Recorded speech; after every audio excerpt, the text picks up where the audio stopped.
जय राधा माधव कुंज बिहारी।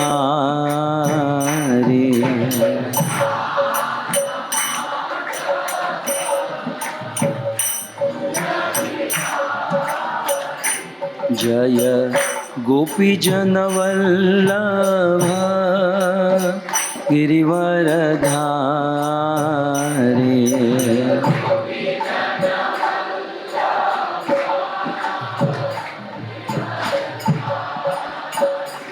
जय यशोदानंदन ब्रज जन रंजन।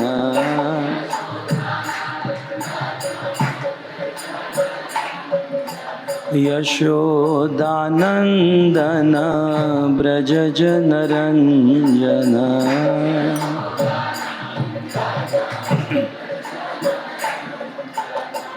यमुना तीर वनचारी।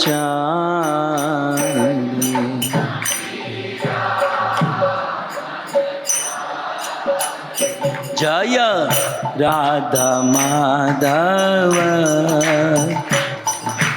हरे।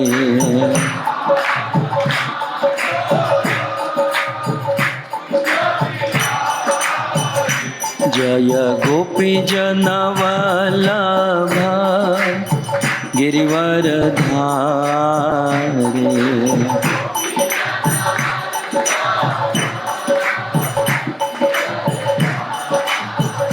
जय यशोदानंदन ब्रज जन रंजन।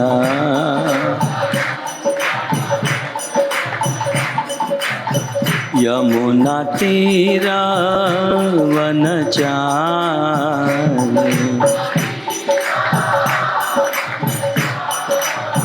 यमुना तीर वनचारी।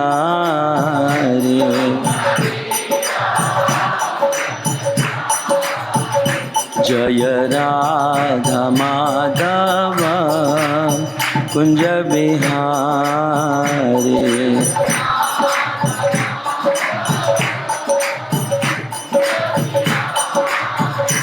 हरे कृष्णा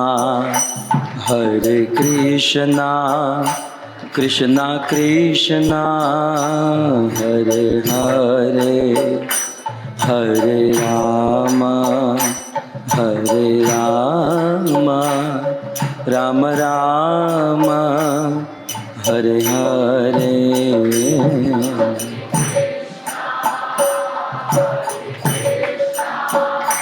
कृष्णा कृष्णा हरे राम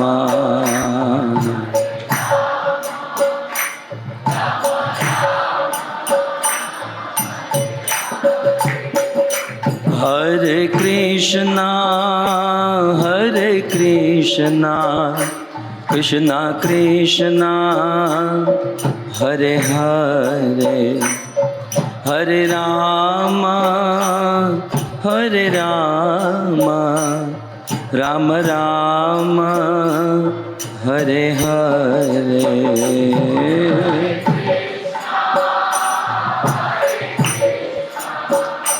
कृष्णा कृष्णा हरे राम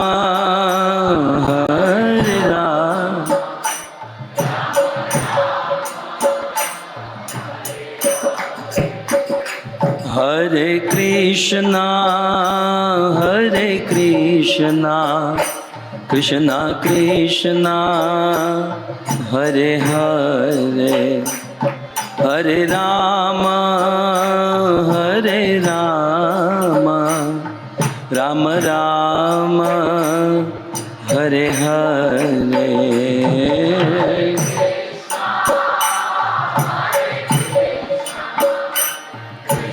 कृष्णा हरे राम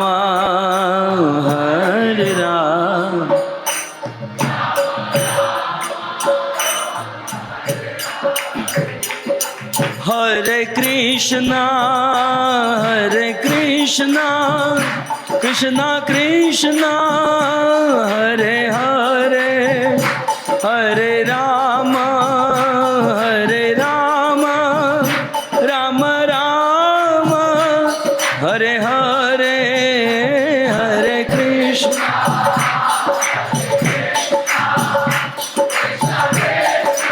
जय हो।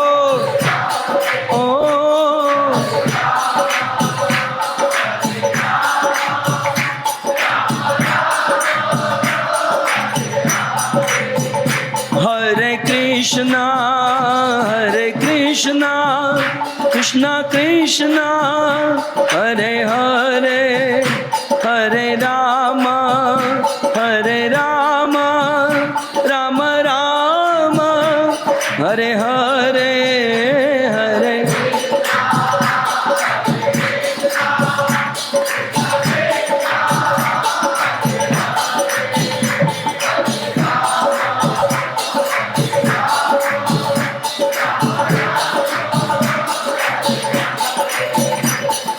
Hare Krishna, Hare Krishna, Krishna Krishna, Hare Hare, Hare Ram, Ram Ram, Hare Hare.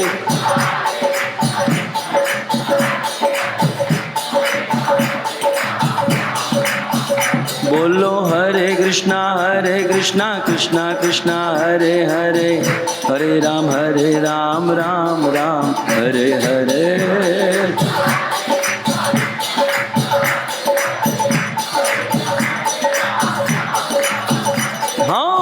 Radha Gopinath Radha Gopinath Radha Gopinath Radhe. जय श्री राधा गोपीनाथ. हे जगन्नाथ जगन्नाथ बलदेव जय सुभद्रा. जय जगन्नाथ. गौर निताय जय गौर निताय, गौर निताय जय गौर निताय.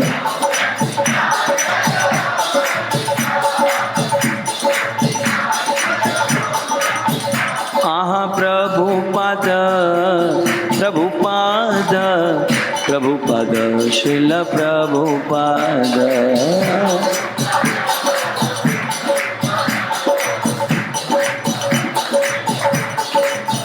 जय जय प्रभुपाद प्रभुपाद प्रभुपाद प्रभुपाद.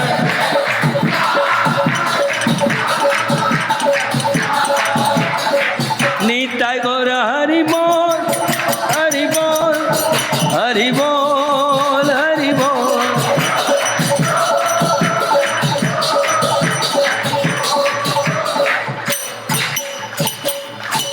श्री चैतन्य महाप्रभु कहते हैं, ब्रजवासी गणेर मोर सहज परिति. श्री महाप्रभु कहते हैं ब्रजवासियों के प्रति मेरी सहज प्रीति है. से ब्रजवासी हमारे बीच में है नंदगांव से. इनका महामंत्र से स्वागत करें. हरे कृष्णा कृष्णा कृष्णा हरे हरे, हरे राम राम राम हरे. हम में और ब्रजवासियों में केवल इतना अंतर है कि हमें बहुत बहुत साधना करके कृष्ण से संबंध जोड़ना पड़ता है, राइट. और ब्रजवासियों में जन्मजात भगवान कृष्ण से संबंध होता है. हम कल परसों कथा कर रहे थे, सो कन्हैया की साख्य लीला सुना रहे थे. सबसे ज़्यादा आनंद हमारे ब्रजवासी ले रहे थे. बहुत उछल रहे थे. कथा तो हम भी सुनते हैं, सब सुनते हैं, लेकिन वो उस भाव में सुनते हैं. उनकी इंटेंसिटी बहुत हाई होती है. खैर आइए. ओम नमो भगवते वासुदेवाय।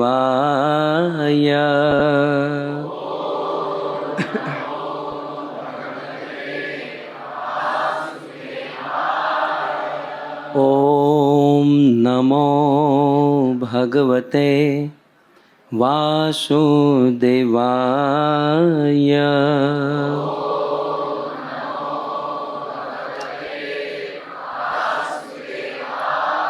ॐ नमो भगवते वासुदेवाय।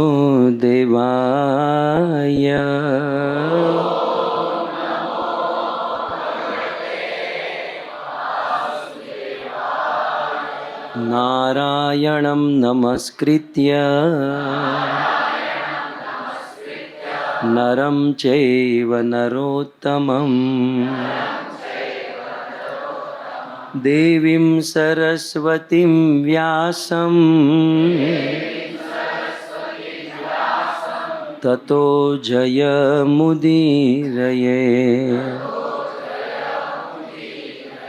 नष्टप्रायेषु अभद्रेषु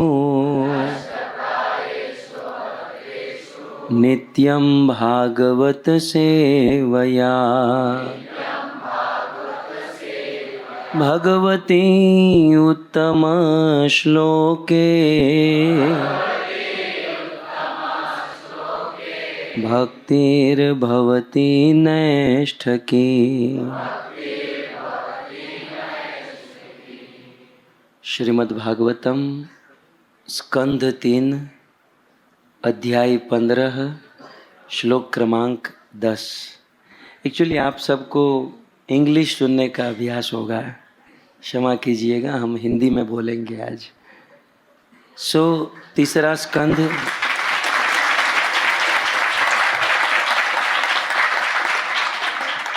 असली हिंदुस्तानी है आप।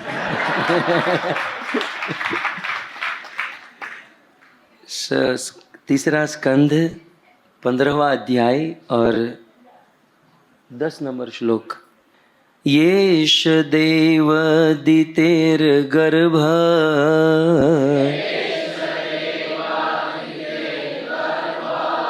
ओजः काश्यपमर्पितम् दिशिस्ति स्मिरयन् सर्वा वर्धतेऽग्निरिवेधसि। येषः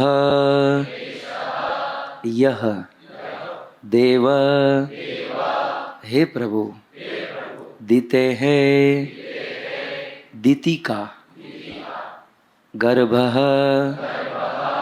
गर्भ ओजः वीर्य काश्यपम कश्यप का अर्पितम स्थापित किया गया दिशः दिशाए तिमिरयन पूर्ण अंधकार उत्पन्न करते हुए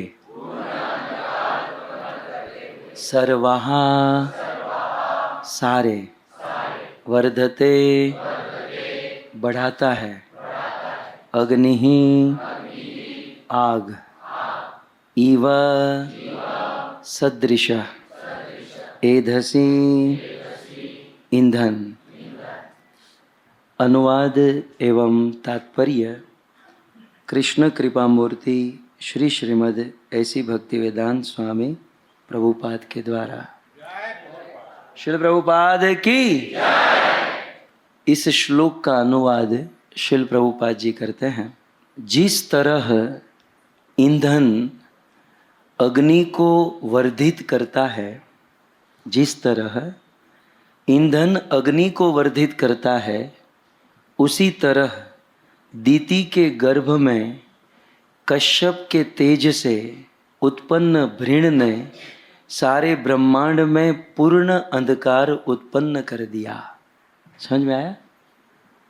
जैसे अग्नि का ईंधन, जैसे ईंधन अग्नि को वर्धित करता है, बढ़ाता है, वैसे कश्यप जी का तेज जो दीति के गर्भ में था और उससे जो भ्रूण संतान उत्पन्न हुआ, उन्होंने सारे ब्रह्मांड में अंधकार उत्पन्न कर दिया।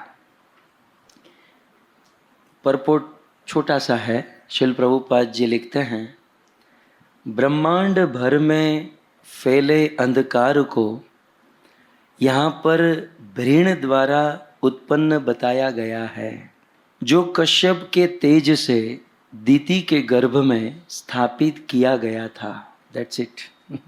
शिल प्रभुपाद जी इतना ही लिखते हैं, अब आगे का हम पर छोड़ दिए हैं। आइए प्रभुपाद जी की कृपा लेकर इनको थोड़ा समझने का प्रयास करें। पहले प्रणाम करते हैं। नमो विष्णुपाद कृष्ण पृष्ठाय भो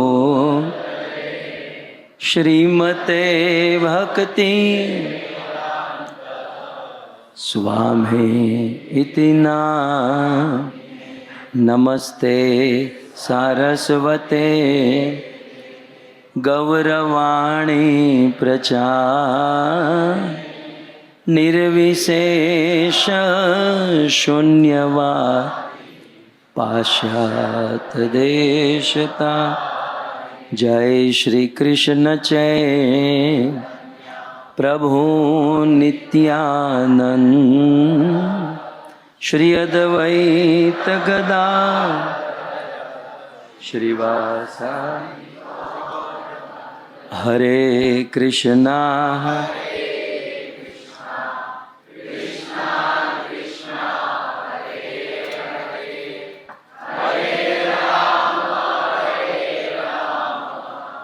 राम राम।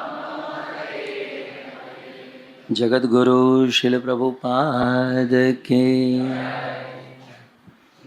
सर्वप्रथम आप सभी भक्तों से एक क्लैरिफिकेशन करना चाहता हूँ। श्री श्री राधा गोपीनाथ जी के समक्ष इस्कॉन चौपाटी की इस व्यासपीठ पर बैठने की लाल गोविंद दास की कोई योग्यता नहीं है। जिस आसन पर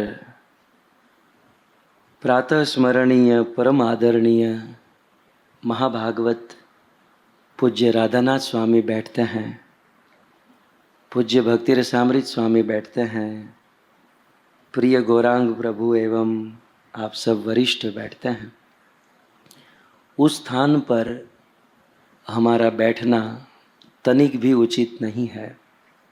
ये मैं ईमानदारी से कह रहा हूँ, ये कोई विनम्रता नहीं है, ये मेरे दिल के शब्द है।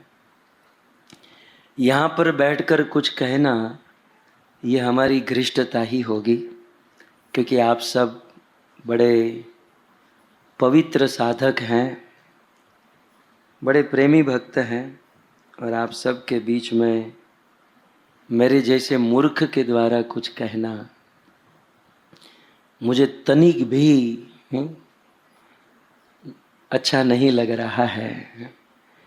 गुरुजनों की आज्ञा है, आप सबका प्रेम है, और इसके कारण हम यहाँ पर बैठने का साहस कर रहे हैं। और एक चीज़ कह दूं कि हम हमारी योग्यता से यहाँ पर नहीं बैठे हैं। योग्यता विचारे किछु नहीं पाए, एकमात्र तोमार करुणा सार, एकमात्र गुरुजनों की करुणा है, आप सब भक्तों की करुणा है। हमारे वहाँ होता है ना, वो डिग्री मिलती है ना, तो एक होता है अपने बल पर डिग्री लेना, एक होता है आरक्षण के बल पर। तो हम अपने बल पर यहाँ नहीं बैठे हैं, हम गुरुजनों की कृपा के आरक्षण से यहाँ पर बैठे हैं।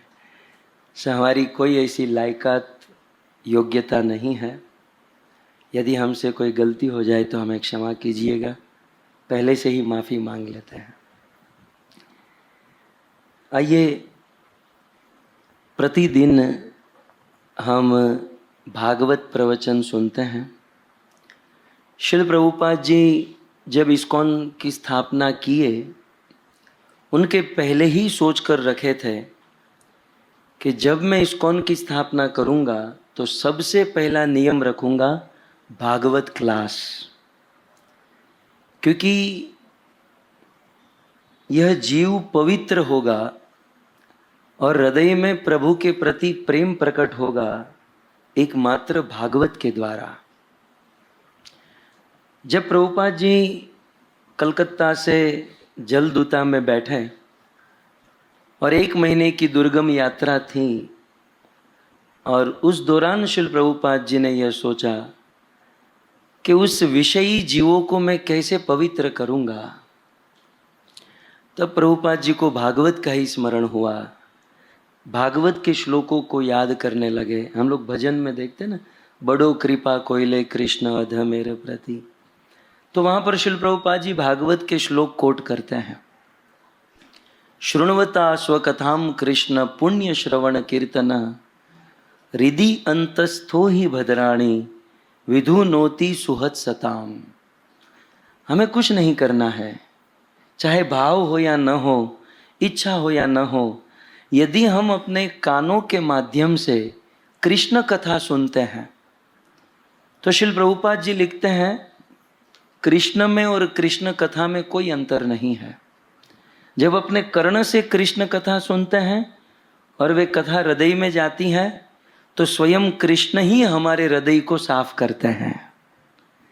हम जीवों में अपने आप को पवित्र करने की उतनी ताकत कहाँ है कि हम अपने आप को प्योर बना सके। ये काम भी तो कृष्ण को ही करना होगा, लेकिन प्रोसेस क्या है? श्रील प्रभुपाद जी कहते हैं शृण्वताम, सुनना है। और किस चेतना से? शृण्वताम स्वकथाम कृष्ण, कृष्ण कथा को सुनना है। और कृष्ण कर्ण के माध्यम से हृदय में आते हैं, राइट। और जब हृदय में आते हैं तो विधु नोति, कृष्ण हमारे हृदय को धो डालते हैं। लेकिन भगवान श्री कृष्ण हृदय को धो देते हैं। और कैसे धोते हैं? विधु नोति, ऐसा धोते हैं कि फिर हम चाहे फिर भी हमारे हृदय को मलिन नहीं कर सकते हैं। सो प्रोसेस ये है, भगवत कथा सुने। इसलिए प्रतिदिन श्रील प्रभुपाद जी ने अपने सारे इस्कॉन मंदिरों में भागवत क्लास का विधान किया। हम अक्सर कहते हैं, हम तो समाज में लोगों को कृष्ण भावना से जोड़ने के लिए उनके टाइप में थोड़ा प्रस्तुतिकरण करते हैं, लेकिन मूल प्रस्तुतिकरण भागवत का तो इस्कॉन में ही होता है। श्री चैतन्य महाप्रभु ने भागवत को जिस प्रकार से सुनने और समझने का विधान बताया, वो एकमात्र श्रील प्रभुपाद जी की कृपा से इस्कॉन में ही हो रहा है। इस्कॉन में ही हो रहा है। महाप्रभु ने भागवत सुनने को नहीं कहा। आपकी जानकारी के लिए, ये भागवत सुनने के लिए नहीं है। सुनना बहुत छोटी चीज है। श्री चैतन्य महाप्रभु ने भागवत को आस्वादन करने को कहा है। श्रीमद् भागवत का आस्वादन करना है। और इसको थोड़ा एलेब्रेट किया रूप गोस्वामी ने सिंधु में। श्रीमद् भागवत अर्थास्वादनम सह रसिक जने, रसिक जनों के साथ, सजातीय भक्तों के साथ भागवत के अर्थों का आस्वादन करने से हमारी भक्ति दृढ़ होगी। और श्री चैतन्य महाप्रभु ने आचरण करके सार्वभौम भट्टाचार्य के सामने आत्मरामश्च मुनियों, ये जो श्लोक हैं, इसकी 64 प्रकार की भिन्न भिन्न व्याख्याएं की। सो श्रीमद् भागवत के अर्थों का आस्वादन ही भक्तों के जीवन का प्राण है, भक्तों की भक्ति को बढ़ाने वाला है। और ये केवल इस्कॉन में ही पॉसिबल है, क्योंकि अन्य जगहों पर तो 7 दिन में निपटाना होता है। 7 दिन में पूरी भागवत निपटानी होती है। सो वहाँ तो ये पॉसिबल नहीं है। मैं अक्सर कहता हूँ कि यदि भागवत को अच्छे से सुना जाए, सुनने की बात है, आस्वादन की बात नहीं है। भागवत को यदि अच्छे से सुना जाए तो पूरा भागवत सुनने के लिए, केवल सुनने के लिए 50 साल लगेंगे, मिनिमम 50 साल सुनने के लिए। और भागवत का आस्वादन करना शुरू कर दो तो 10,000 जन्म भी कम पड़ जाएंगे। भागवत का आस्वादन। श्रील प्रभुपाद जी ने भागवत के प्रारंभिक परपोट में बड़े विस्तार से इन बातों को कहा है। प्रभुपाद जी कहते हैं कि मैं भागवत का सार दे रहा हूं परपोट में, लेकिन जो सिंसियर भक्त है, जिनको प्रचार करना है या भक्ति में आगे बढ़ना है, उनको हमारे वैष्णव आचार्यों की कमेंट्री, वैष्णव आचार्यों की टीका अवश्य पढ़नी चाहिए। हालांकि प्रभुपाद जी ने उन्हीं आचार्यों की टीका का एसेंस दिया, सार दिया, कंक्लूजन प्रभुपाद जी ने दे दिया। लेकिन यदि आस्वादन करना चाहते हैं तो इनके साथ आचार्यों की टीका श्रील प्रभुपाद कोट करते हैं। श्रीपाद श्रीधर स्वामी भावार्थ दीपिका पढ़िए, चक्रवर्तीपाद सारार्थ दर्शिनी पढ़िए हैं। श्रीपाद जीव गोस्वामी तो 2 बार चक्कर लगाया, 2 बार टीका लिखी, क्रम संदर्भ है। सनातन गोस्वामी ने बृहद वैष्णव तोषिणी क्या टीकाएं लिखी है। भागवत के एक एक श्लोक पर आप 10-10 दिन तक पढ़ सकते हैं, बोल सकते हैं, आस्वादन कर सकते हैं। आचार्यों ने इतना दिया है, इतना दिया है। कई बार हम लोग भागवत पर अपना मन लगाते हैं। हमारे मन में कचरे के अलावा क्या है? उन आचार्यों ने बड़ी फुर्सत से भगवत चिंतन में बैठकर भागवत का चिंतन किया और जो उनके मन में आया उन्होंने अपनी कमेंट्री पे लिख दिया, अपनी टीकाओं में उन्होंने लिख दिया। बस उन टीकाओं को आप पढ़ें जो सिंसियर हैं। पहले तो प्रभुपाद जी के भागवत को पूरा पढ़ लीजिए, एसेंस सार समझ लीजिए, और तब जाकर एडवांस यदि आपको आगे बढ़ना है तो उन आचार्यों की टीका अवश्य पढ़ें। एक बार मैं पूज्य गुरुदेव राधा गोविंद महाराज के साथ बैठा था। मैंने महाराज जी को कहा, महाराज आपने हमें प्रचार का आदेश तो दिया, लेकिन प्रचार करके हम तो घाटे में पड़ गए हैं। सबसे बड़ा लॉस मैं मेरा ही देख रहा हूँ, क्योंकि जब हम प्रचार नहीं करते थे तो ऑलमोस्ट हम आपके साथ रहते थे। जितना भी टाइम मिलता था हम आपकी कथाएं सुनते थे, आपकी सेवा में लगे रहते थे। और आज जब हम प्रचार करने लगे हैं तो आपसे तो मिलना ही बंद हो गया है और भटकना शुरू हो गया है। तो साधु संगति, वैष्णव एसोसिएशन नहीं हो रहा है। तो मुझे तो लग रहा है कि हम तो बहुत लॉस कर रहे हैं महाराज।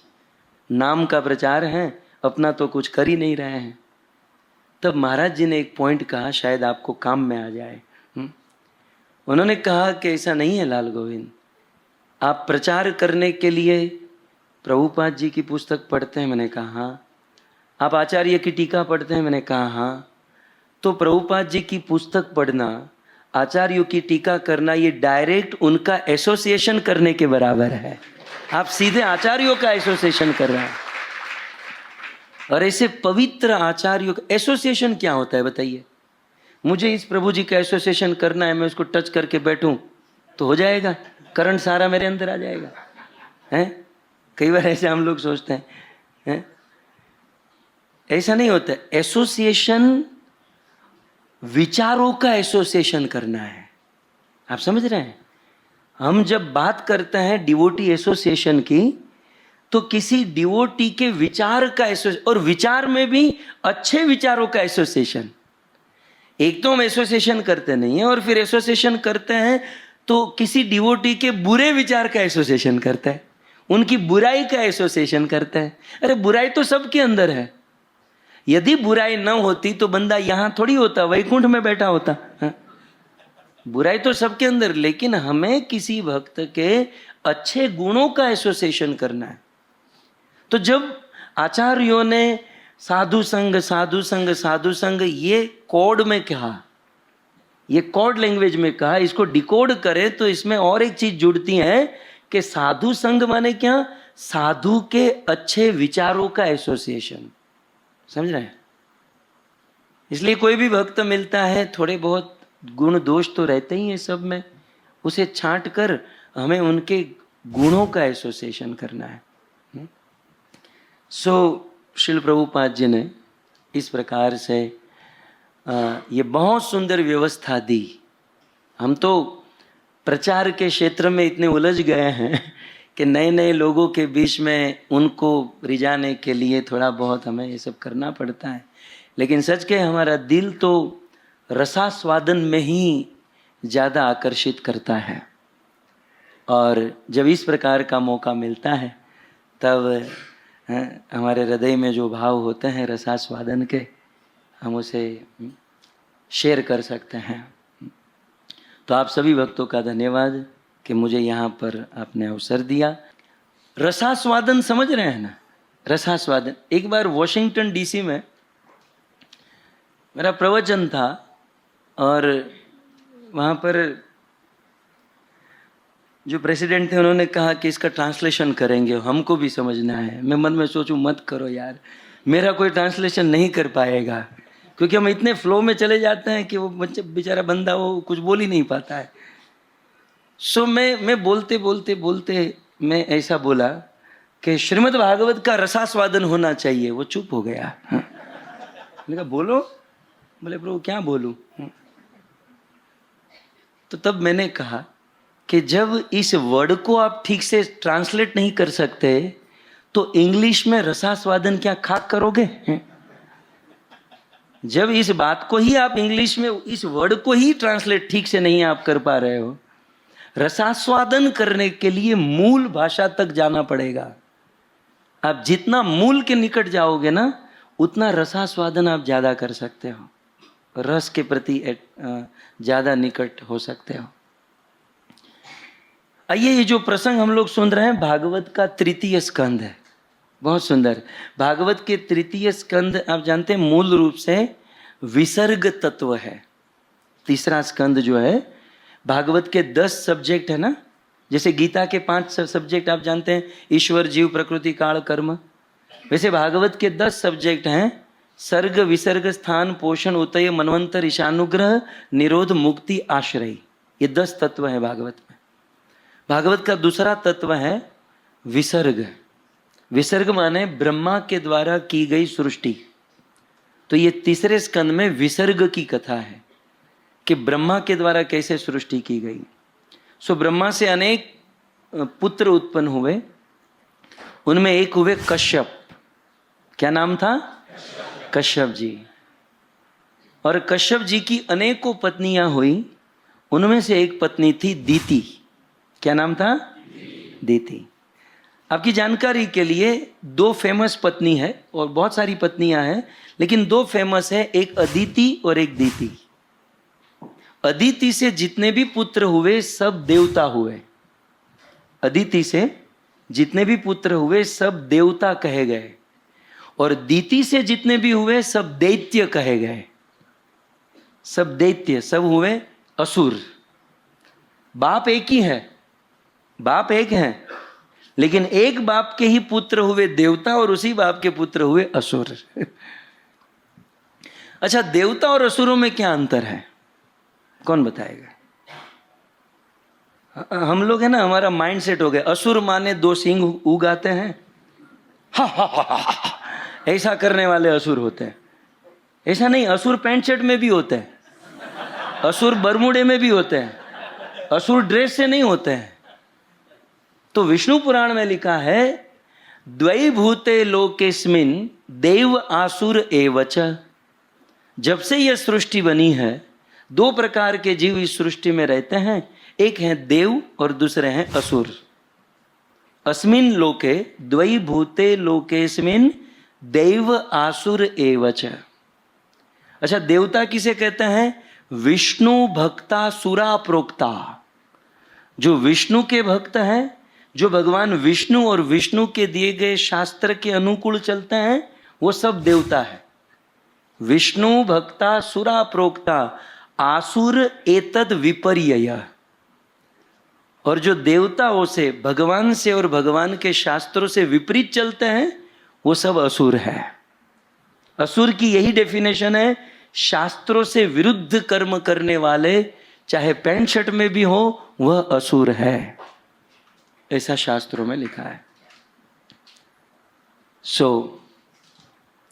कश्यप जी की पत्नी दीति से दैत्य प्रकट हुए। कैसे प्रकट हुए, मैं इस श्लोक पर पहुंचूं उनके पहले इस श्लोक की भूमिका को थोड़ा सा हम समझें।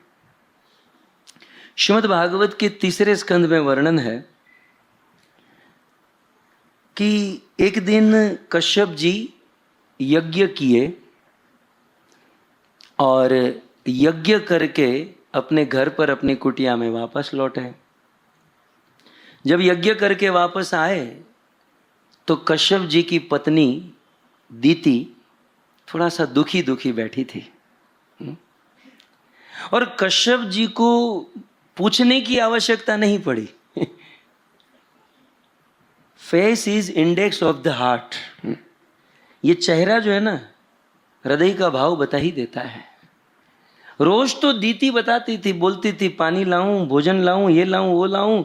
आज न पानी का पूछा न भोजन का पूछा। कश्यप जी समझ गए कि कुछ तो प्रॉब्लम है। सो कश्यप जी दीति से कहने लगे, दीति कोई प्रॉब्लम है? बोले हाँ प्रॉब्लम है। क्या?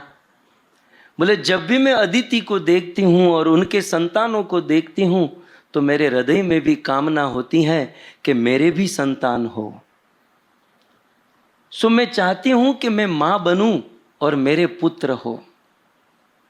जब इस प्रकार से दीति मां बनना चाहती थी, उनको संतान की इच्छा होने लगी, तब कश्यप जी ने सबसे पहले तो दीति की प्रशंसा की कि दीति इस संसार में वह पति सबसे बड़ा सौभाग्यशाली माना जाता है जिसकी पत्नी मां बनने की इच्छा करती है, जिसकी पत्नी के हृदय में मां बनने की इच्छा होती है। उस पति के चारों काम, धर्म अर्थ काम और मोक्ष उस पत्नी की सेवा करने से ही पूरे हो जाते हैं। मैं यदि तुम्हारी कामना पूर्ण करूंगा ना तो मुझे धर्म अर्थ काम और मोक्ष तो अपने आप मिल जाएगा। इस संसार में अच्छी पत्नी मिले और उस पत्नी के सहारे आदमी अपनी इंद्रियों को जीतकर भगवान को प्राप्त कर सकता है। अपनी पत्नी की सहायता लेकर आदमी इस संसार में परम सफल हो सकता है। सो देवी, तुमने जो इच्छा की है कि तुम्हें संतान चाहिए, बहुत सुंदर इच्छा है। मैं तुम्हारी इच्छा की सराहना करता हूं और मैं अवश्य आज तुम्हारी इच्छा को पूर्ण करूंगा, लेकिन 2 मुहूर्त के लिए तुम रुक जाओ, 1.5 घंटे के लिए रुक जाओ। अब देखो क्या होता है ना, पति पत्नी का कुछ ऐसा संबंध है कि पति जो भी कहता है उसे पत्नी को उल्टा चाहिए। आप कहोगे ऐसा क्यों? इसमें कुछ तत्व नहीं है। ये ऐसा ही प्रश्न है जैसे कोई पूछे सांप टेढ़ा क्यों चलता है। आप सांप ऐसे सीधा चलता है? सांप को देखा कभी आप लोग? सांप ऐसे स्ट्रेट चलता है? नहीं, ऐसे ऐसे ऐसे ऐसे चलता है। तो यदि कोई कहे सांप टेढ़ा क्यों चलता है, वो टेढ़ा ही है भाई, वो ऐसे ही चलता है, वो स्वाभाविक ऐसा है। वैसे पति पत्नी के संबंध में एक स्वाभाविक चीज है, पति कहे कि आज है ना कुछ गर्म खाने का, बारिश हुई ना, गर्म खाने का मन, ठंडा ही मिलेगा। और बेचारा गर्मी के दिनों में घर पर आकर कहे आज कुछ ठंडा खाने का मन है, गर्म ही मिलेगा। और आजकल रोज सुबह उठकर एक लीला हर गृहस्थी के घर पर ब्रह्मचारी होती है। आप लोग बहुत खुश हो, आप लोग बहुत सुखी हो कि इनसे आप लोग बचे हुए हो। रोज सुबह उठकर हमको युद्ध में सबसे पहला सामना क्या करना पड़ता है बताएं? किचन से आवाज आती है, कौन सी सब्जी बनाऊं?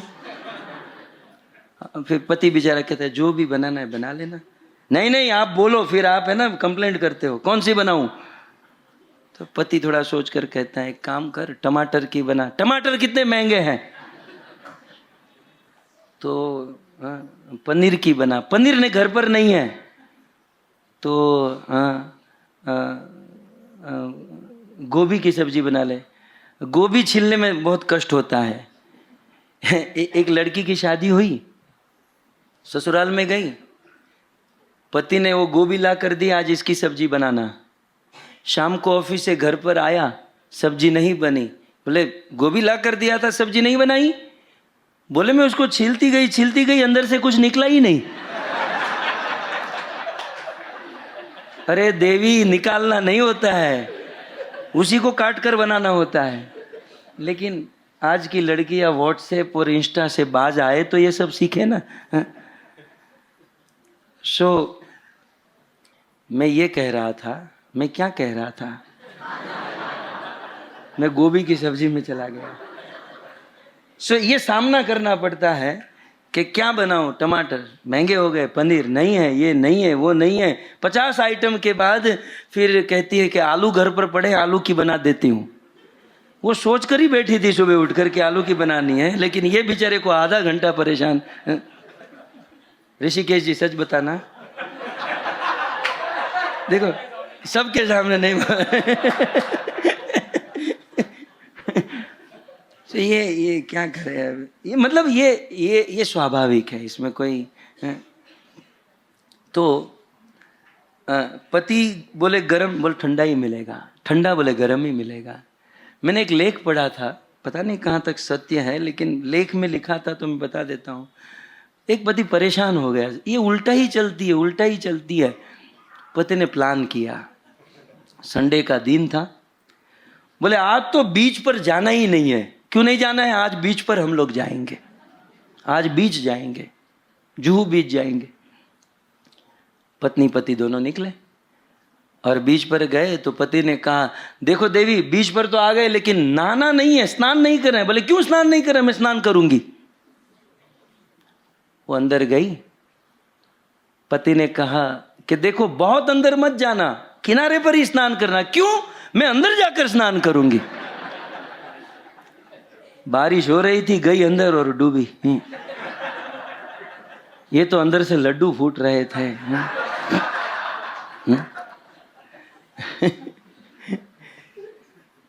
सत्यनारायण की पूजा होती है ना, तो पति पत्नी दोनों सत्यनारायण की पूजा में बैठे थे और सास ससुर भी आए और उनको बिठाए। पूजा करने के बाद पंडित जी ने कहा कि क्या चाहिए, बोलो, प्रार्थना करो, क्या चाहिए। तो पत्नी ने कहा कि मुझे स्वर्ग चाहिए। पंडित जी ने कहा तुमको स्वर्ग मिलेगा। पति ऐसे ही चुपचाप बैठा रहा। बोले तुमको कुछ नहीं चाहिए, कुछ तो मांगो। बोले इसको दे दो, ये जाने के बाद मुझे यहीं पर स्वर्ग ही है। इसको आप भेज दो, ये गई ना तो मेरा यहीं मुंबई ही स्वर्ग है। गृहस्थों की ये सब लीला होती है। तो वो तो गई अंदर, उसको तैरना नहीं आता था तो डूबी। लेकिन एक लकड़ा आ रहा था तो इसको हुआ कि ये पकड़ लेगी तो बच जाएगी। तो लास्ट में कहा, देवी वो जो लकड़ा आ रहा है ना उसको पकड़ लो तो बच जाओगी। क्यों पकड़ोगी? अच्युतम केशवम। देखो आप लोग ये प्लान लेकर मत जाना। लेकिन आइए तीसरे स्कंध में आ जाइए। यहाँ पर कश्यप जी ने क्या कहा, 2 मुहूर्त के लिए रुक जाओ और फिर मैं तुम्हारी इच्छा पूर्ण करूंगा। क्यों? कश्यप जी ने कारण भी बताया। ये शाम घोर तमाम वेड़ाम घोराणाम घोर दर्शनाम। भागवत जी, इसके पहले वाले श्लोकों में आप लोगों ने सुना होगा कि इस समय ये जो संध्या का समय है, घोर तमा, ये घोर समय माना जाता है। घोराणाम घोर दर्शनाम, इस संध्या के समय शिव जी अपने गणों को लेकर संसार में विचरण करते हैं और ऐसे संध्या के समय अच्छे कार्य वर्जित है, नहीं करने चाहिए।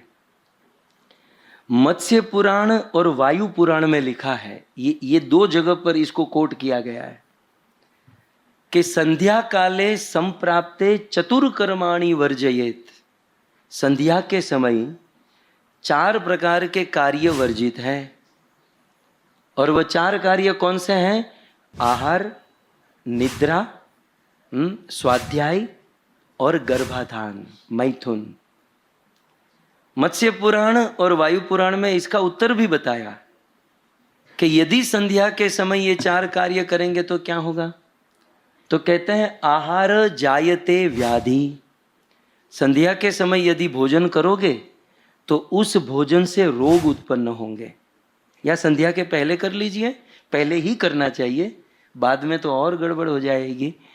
सो आहारे जायते व्याधि, और संध्या के समय यदि निद्रा करेंगे तो निद्रायाम हरये लक्ष्मी, संध्या के समय निद्रा करने से लक्ष्मी खत्म हो जाएगी। एक तो वैसे ही मंदी चल रही है, पेट्रोल के दाम बढ़ गए हैं, मोदी जी ने कह दिया सोना मत खरीदो, मुझे टेंशन हो रहा है? वो 888 को कहा कि ये 500 की नोट नकली। पता नहीं ये आदमी कब माइक में आकर कह दे कि आपके घर पर जितना भी सोना है सब पीतल। तो हम तो गए ना काम से, सोने वाले तो सब गए ना काम से। सो निद्रायाम हरये लक्ष्मी, संध्या के समय सोने से लक्ष्मी चली जाती है।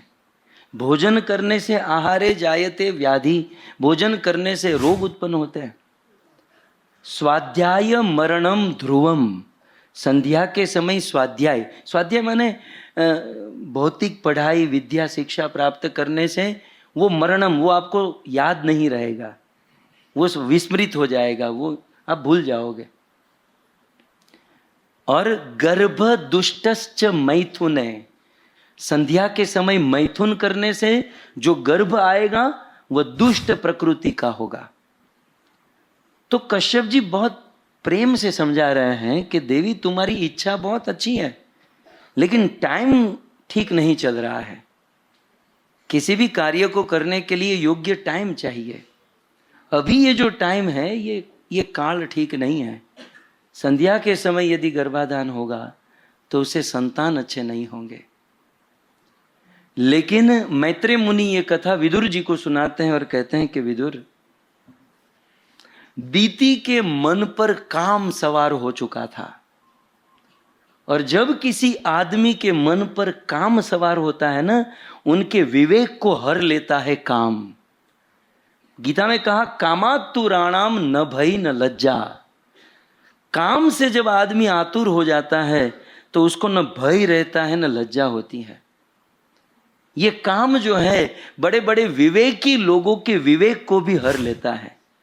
सारा ज्ञान, सारी विद्वत्ता, सारी पंडिताई साइड में रह जाती है, और काम का सवार एक आंधी और तूफान के तरह होता है। समुद्र में स्थिर तैरने वाली नौका को जैसे आंधी और तूफान उड़ाकर दूर फेंक देती है, वैसे ये काम विवेकी जनों का विवेक भी दूर फेंक देता है, उड़ा देता है।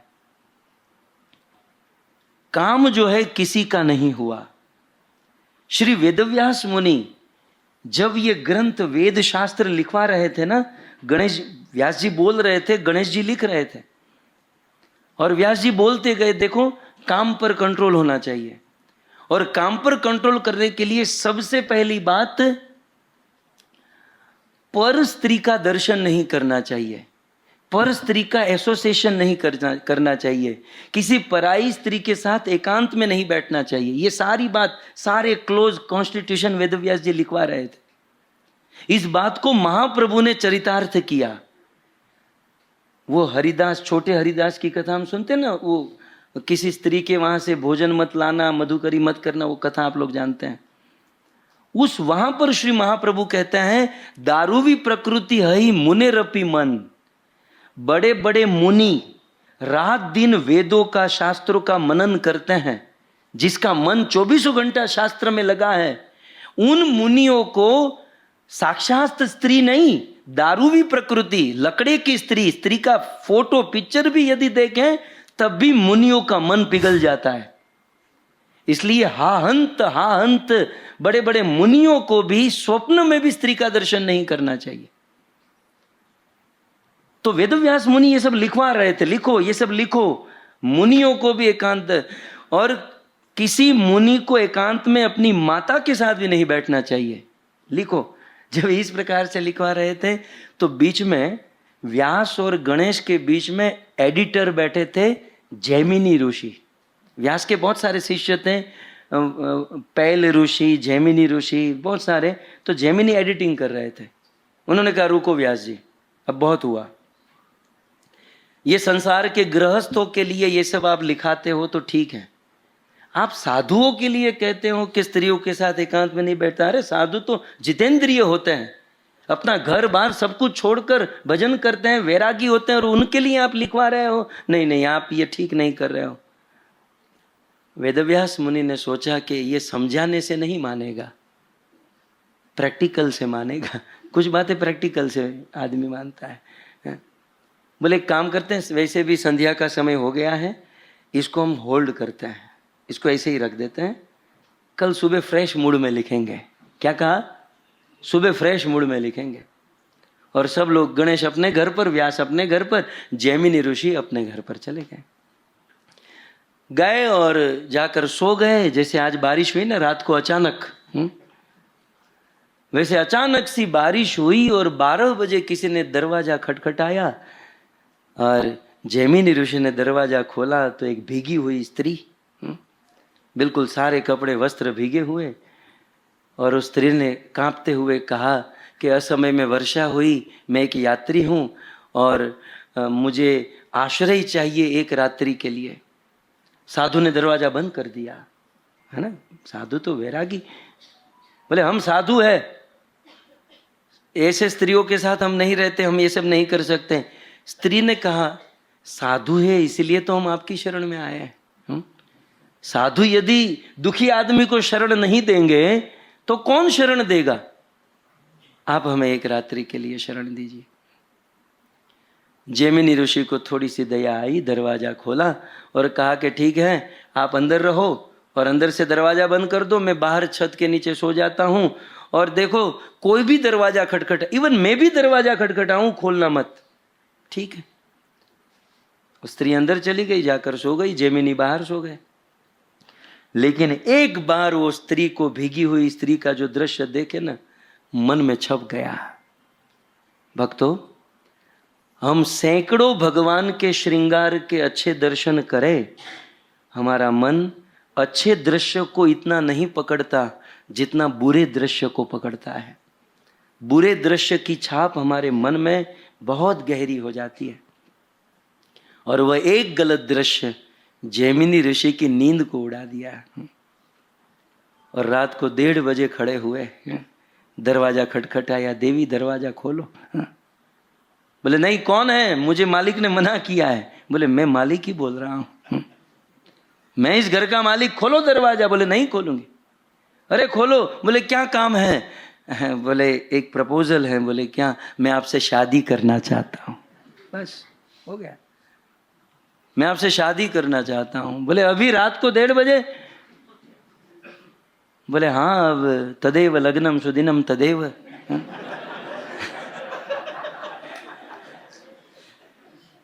नेक काम में देरी का है कि?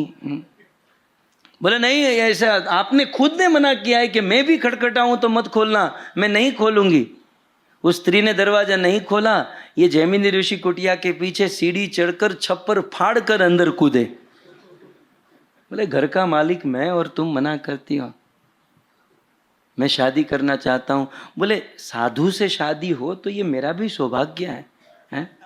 मेरा भी तो सौभाग्य है कि आपसे मेरा विवाह हो। लेकिन क्या है ना, हमारे कुल में ऐसा रिवाज है कि कन्या घोड़े के ऊपर बैठकर 7 परिक्रमा करें तब वो शादी के लायक बनती है। तो है कोई घोड़ा यहाँ पर? जैमिनी कहते हैं घोड़ा, मैं घोड़ा बन जाता हूं, कौन देखने वाला है रात को? जैमिनी घोड़ा बन गए, घोड़ा। और घोड़ा ऐसे बनकर बैठ जाओ मेरे ऊपर, कोई बात नहीं, मैं 7 चक्कर लगवा दूंगा।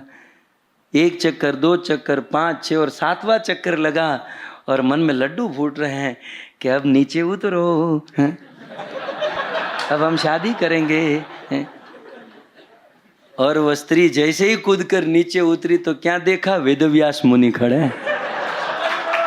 वो स्त्री नहीं थी, वो वेदव्यास मुनि थे जो स्त्री का रूप लेकर आए थे। वेदव्यास जी कहते महाराज, वो जो शाम को आप बोल रहे थे, बोले अभी ग्रंथ लेकर आओ, सुबह नहीं। वो आप जो बोले थे सुबह फ्रेश मूड में लिखेंगे, सुबह नहीं, अभी लेकर आओ, मैं अभी लिख देता हूं। सो काम का वेग बड़ा प्रबल होता है, बड़े बड़े लोगों के विवेक को हर लेता है। और कोई ऐसा दावा नहीं कर सकता कि मैं काम से मुक्त हो गया। क्यों? काम का स्थान मन में है और मन में वह काम सुप्त अवस्था में होता है। जब अनुकूल वातावरण देखता है तो वह काम भड़क जाता है। काम से मुक्त होने का एक और मात्र एक उपाय है और वो है साधु संगति, वैष्णव एसोसिएशन। साधु संगति से ही आप काम से मुक्त हो सकते हैं, अन्यथा इसका कोई तरीका नहीं है। दीति के मन पर काम सवार था। कहा कि नहीं, मुझे अब भी संतान चाहिए। अब ये तो जिद कर बैठी।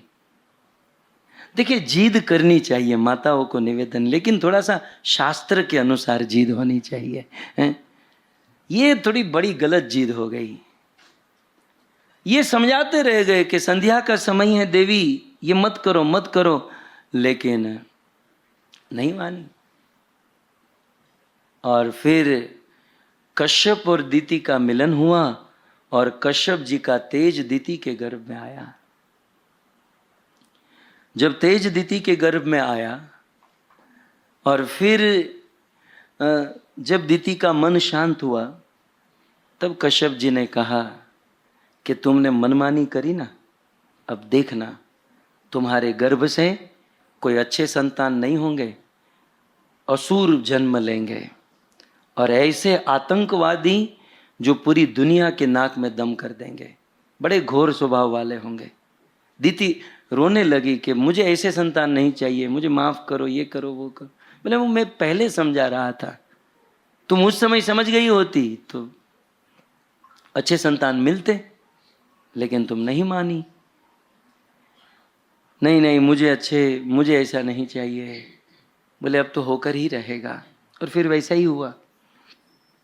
कश्यप जी का तेज दीति के गर्भ में, और फिर जब दीति गर्भवती हुई, वह गर्भ थोड़ा सा बड़ा हुआ।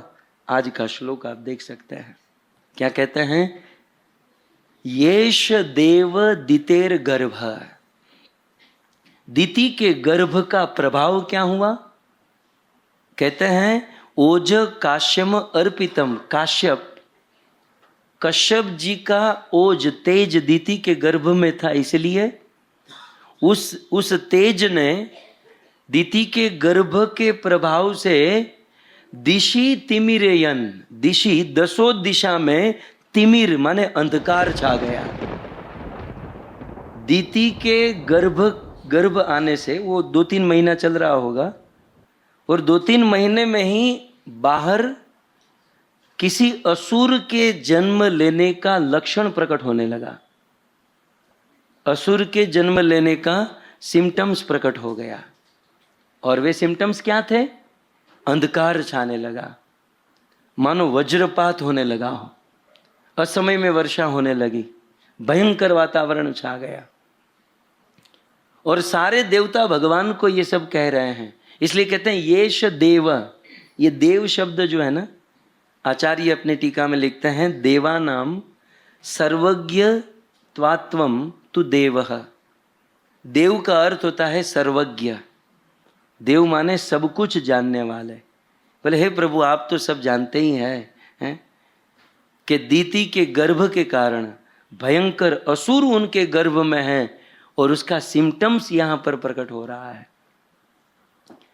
और इसलिए वर्धते अग्नि वेधसी, जैसे शिल प्रभुपाद जी ने अनुवाद किया था ना, जैसे ईंधन अग्नि को प्रज्वलित करती है, तो संसार में अग्नि प्रज्वलित हो रही थी, अंधकार प्रज्वलित हो रहा था, अंधकार हो रहा था और भयंकर आपत्ति का काल प्रकट हुआ। इसका कारण दीति का गर्भ था। इस श्लोक में मूल रूप से सिम्टम्स दिखाए गए हैं। किसका सिम्टम्स दिखाया है? दीति के गर्भ का सिम्टम्स। किसी भी सिम्टम्स से हम समझ सकते हैं कि अब क्या होने वाला है। भयंकर अंधकार छा गया, वज्रपात होने लगा, साधु संतों के हृदय में क्षोभ होने लगा, समझो कोई असुर प्रकट होने वाला है। हमारे वेदों में आप लोग सिम्टम्स में मानते हैं कि नहीं? आप जब घर से निकलते हैं, बिल्ली आती है तो उस पर भरोसा करते हैं कि नहीं? आपकी जब आंखें फरकती हैं तो कोई आप मानते हैं कि नहीं? नहीं मानते हैं तो इस श्लोक से मानना शुरू कर दीजिए, क्योंकि यहां पर ये पूरा श्लोक जो है ना सिम्टम्स के ऊपर डिपेंड कर रहा है। बोले अभी बच्चा प्रकट नहीं हुआ है, 2-3 दूसरा तीसरा गर्भ का महीना चल रहा है और सिम्टम्स क्या है? भयंकर अंधकार छा गया, सारा संसार जलने लगा, सब लोग दुखी होने लगे, अकाल होने लगा, दुष्काल होने लगा। ये असुर के आने का सिम्टम्स था। सो हमारे जीवन में भी कुछ ऐसे सिम्टम्स होते हैं जिससे हम समझ सकते हैं कि अब क्या होने वाला है। आप कहोगे कि हम कैसे समझे, तो आज हम लोग इस पर चर्चा करेंगे। भगवत गीता, रामायण, चैतन्य चरितामृत, इन सब ग्रंथों के आधार पर इन सारे ग्रंथों में सिम्टम्स का वर्णन किया गया है। मैं 1 बाय 1 शुरू करूं, इससे आप अपने जीवन में भी कनेक्ट कर सकते हो कि ऐसे सिम्टम्स यदि हमारे जीवन में हो तो ये हो सकता है, ऐसे हो तो ये। मैं शुरू करूं, युधिष्ठिर महाराज को सिम्टम्स क्या हुए? कुछ गलत चीज होने लगी। युधिष्ठिर महाराज को देखकर हस्तिनापुर के कुत्ते रोने लगे। युधिष्ठिर महाराज को देखकर कुत्ते रोने लगे। युधिष्ठिर महाराज मंदिर में जाते थे तो मंदिर के मूर्तियों की आंख से खून के आंसू निकलने लगे। ये गलत सिम्टम्स था, ये बुरा सिम्टम्स था। युधिष्ठिर महाराज के राज्य में वर्षा तो होने लगी, लेकिन ब्लड की वर्षा होने लगी। ये सब बुरे सिम्टम्स दिखाए। असमय में भूकंप होने लगा युधिष्ठिर महाराज के राज्य में। युधिष्ठिर महाराज ये सिम्टम्स देखकर मन में डिसीजन ले लिए कि कुछ तो गलत, कोई बहुत बड़ी अनहोनी होने वाली है।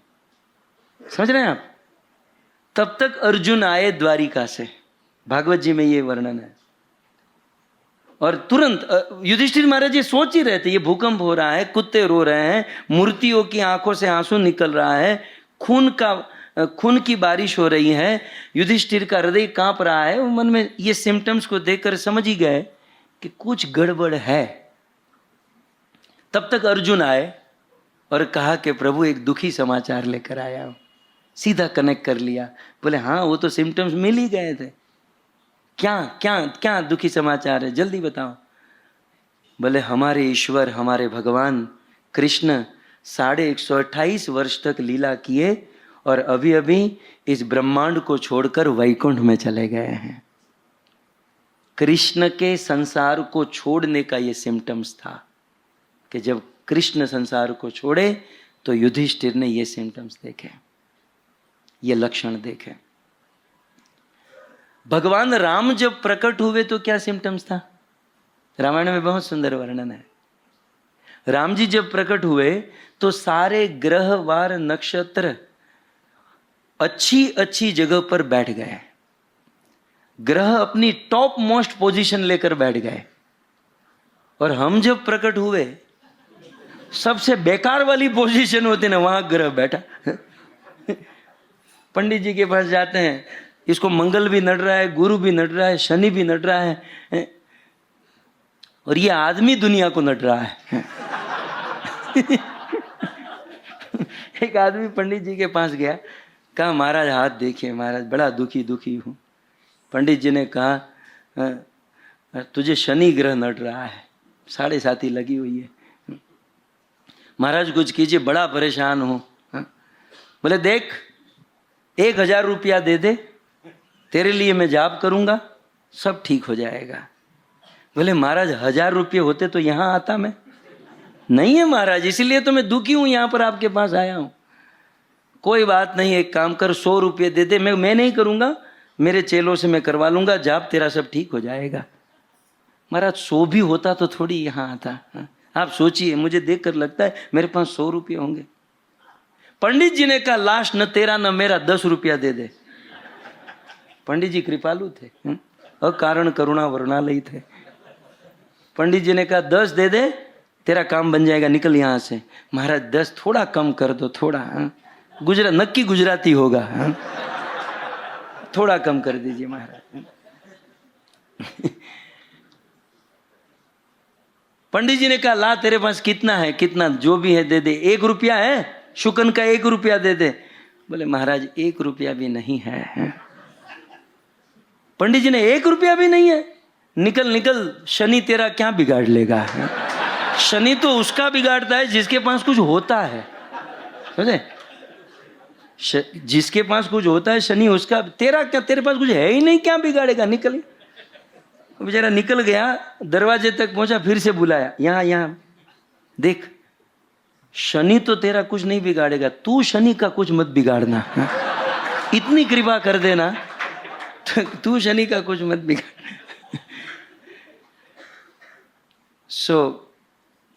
लेकिन भगवान राम जब प्रकट होने वाले थे तो जितने भी ग्रह थे सब अपनी टॉप मोस्ट पोजीशन पकड़कर बैठ गए हैं।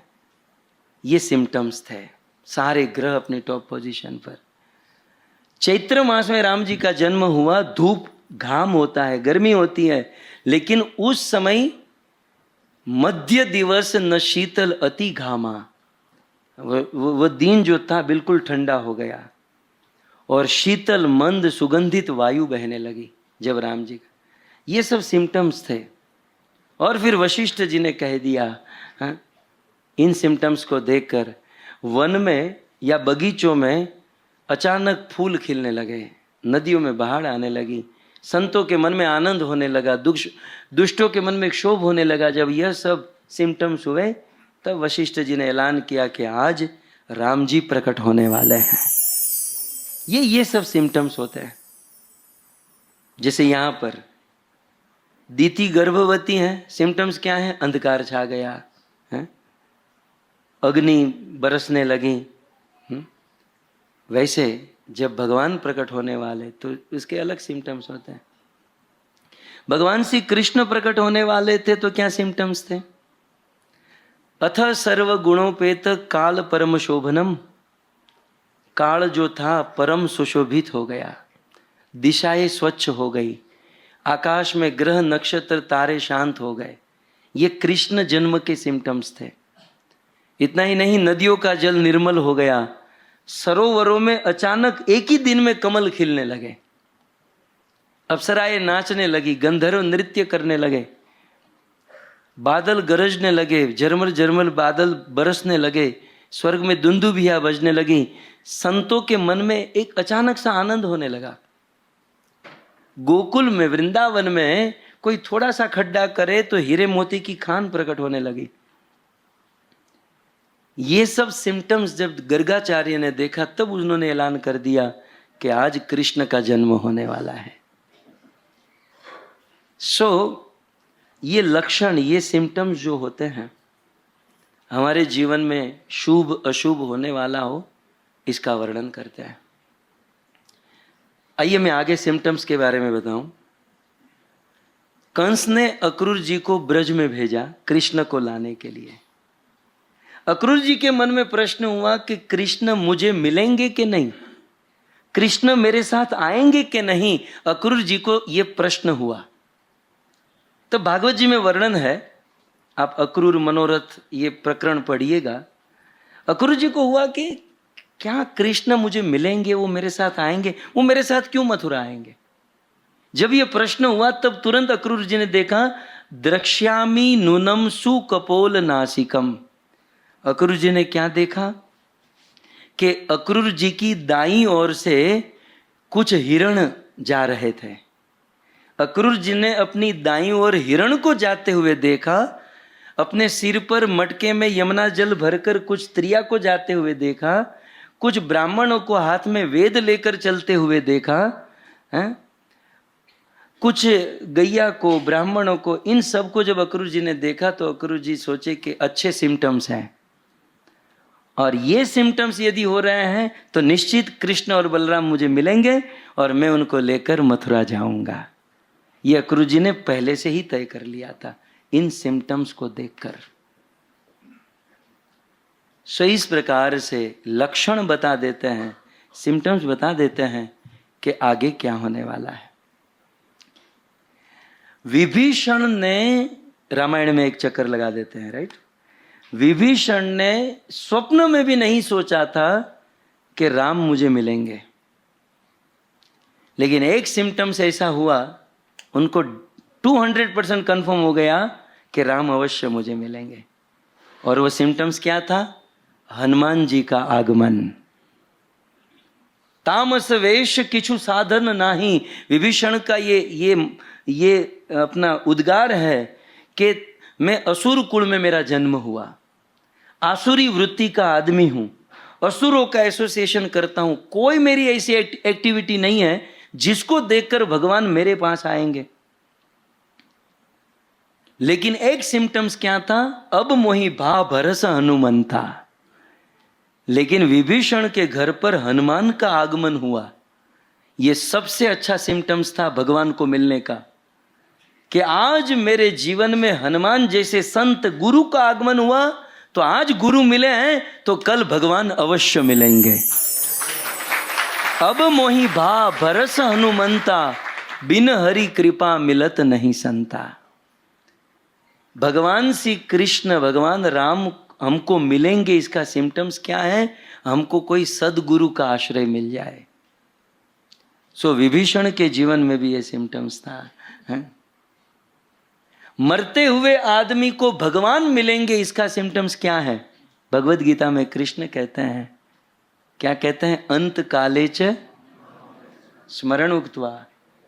मरते समय प्रभु का स्मरण होना, ये सिम्टम्स है कि वो सीधा वैकुंठ में जा रहा है। बात सिम्टम्स की यदि हो तो कई बार कुछ लोग कहते हैं कि हमारे घर पे भगवान श्री कृष्ण आए थे, कृष्ण मुझे मिलकर चले गए। जैसे सूरदास जी को कृष्ण का दर्शन हुआ, बिल्वा मंगल ठाकुर को, जयदेव गोस्वामी को। तो जिन जिन को भगवान श्री कृष्ण मिलने के लिए आए और मिलकर चले गए, दर्शन देकर चले गए, कृष्ण के दर्शन देकर चले जाने का सिम्टम्स क्या है? आपकी जानकारी के लिए कह दूं, यदि कृष्ण किसी को दर्शन देकर गए हो ना, तो वो एक निशानी छोड़कर जाएंगे, और वो है उनकी सुगंध, उनकी महक, उनकी सुगंध। कृष्ण दर्शन देकर जब जाते हैं तब उनकी सुगंध छोड़कर, तो वो सुगंध, वो जो महक है ना, वो सिम्टम्स है कि कृष्ण दर्शन देकर गए हैं। और रामायण में सीता जी को भी सिम्टम्स हुए थे। सीता जी जब पुष्प वाटिका में राम जी से प्रथम दर्शन हुआ, राइट, और राम जी को पहली बार देखा और मन में हो गया कि बस इन्हीं के साथ मेरा विवाह होना चाहिए। लेकिन इच्छा कर लेने से तो हो नहीं जाता ना। हमारे मुंबई के अनेकों लड़के सेलिब्रिटी अभिनेत्री के साथ शादी करना चाहते हैं, बेचारे जीवन भर कुंवारे मर जाते हैं। इच्छा करने से तो कुछ नहीं हो जाता ना। सीता के मन में इच्छा हुई कि मैं राम जी से विवाह करूं, लेकिन माता जी ने कहा था कि पार्वती की पूजा कीजिएगा, आपकी मनोकामना पूर्ण होगी। और सीता जी जाती हैं पार्वती की पूजा करने के लिए। जैसे गोपियां कात्यायनी देवी की पूजा करती है, कात्यायनी महामाया महायोगेन धीश्वरी, नंद गोप सुतम देवी पति में कुरुते नमः। हे कात्यायनी, आप हम पर कृपा कीजिए कि नंद का पुत्र में हमारा पति हो जाए। वैसे सीता जी माँ पार्वती की पूजा करती है, और पूजा करते हुए बहुत सुंदर रामायण में लिखा है, जब सीता जी ने पार्वती की पूजा की और हृदय से प्रार्थना की, जैसे ही दिल से प्रार्थना की तो वो मूर्ति बोलने लगी, वो विग्रह बोलने लगा। आपके मन में प्रश्न होगा कि किसी के प्रार्थना करने पर मूर्ति बोलती है? बोलती है, लेकिन मुंबई का आदमी इस पर विश्वास नहीं करेगा, क्योंकि उससे उनका पड़ोसी कभी नहीं बोलता। घर से जब भी निकलते हैं वो मुंह चढ़ाकर खड़े होते हैं। हमारे पड़ोसी जब हमसे नहीं बोलते तो हम क्या कल्पना कर सकते हैं कि ये मूर्तियां भी बोलती होगी? लेकिन बोलती है।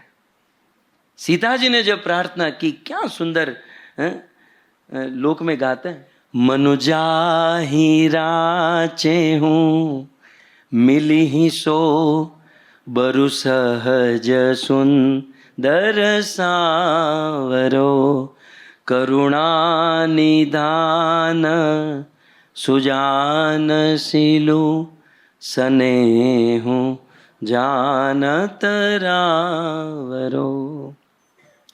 मनुजाही राजे हूँ मिली ही सो। सीते, आज पुष्प वाटिका में तुमने जिसका दर्शन किया, वो सांवरी सूरत तुम्हें देखने में तो अच्छी लगी ना, अब अंदर का स्वभाव मैं कहती हूँ वो बहुत सुशील है, बहुत विवेकी है, बहुत व्यवहारू है।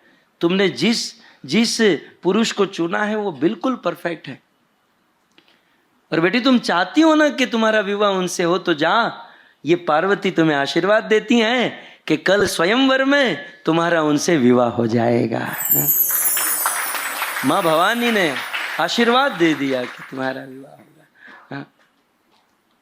और आशीर्वाद लेकर सीता जी जब वापस लौट रही थी तो कहते हैं बाम अंग फरकन लगे, सीता जी का बाया अंग फरकने लगा।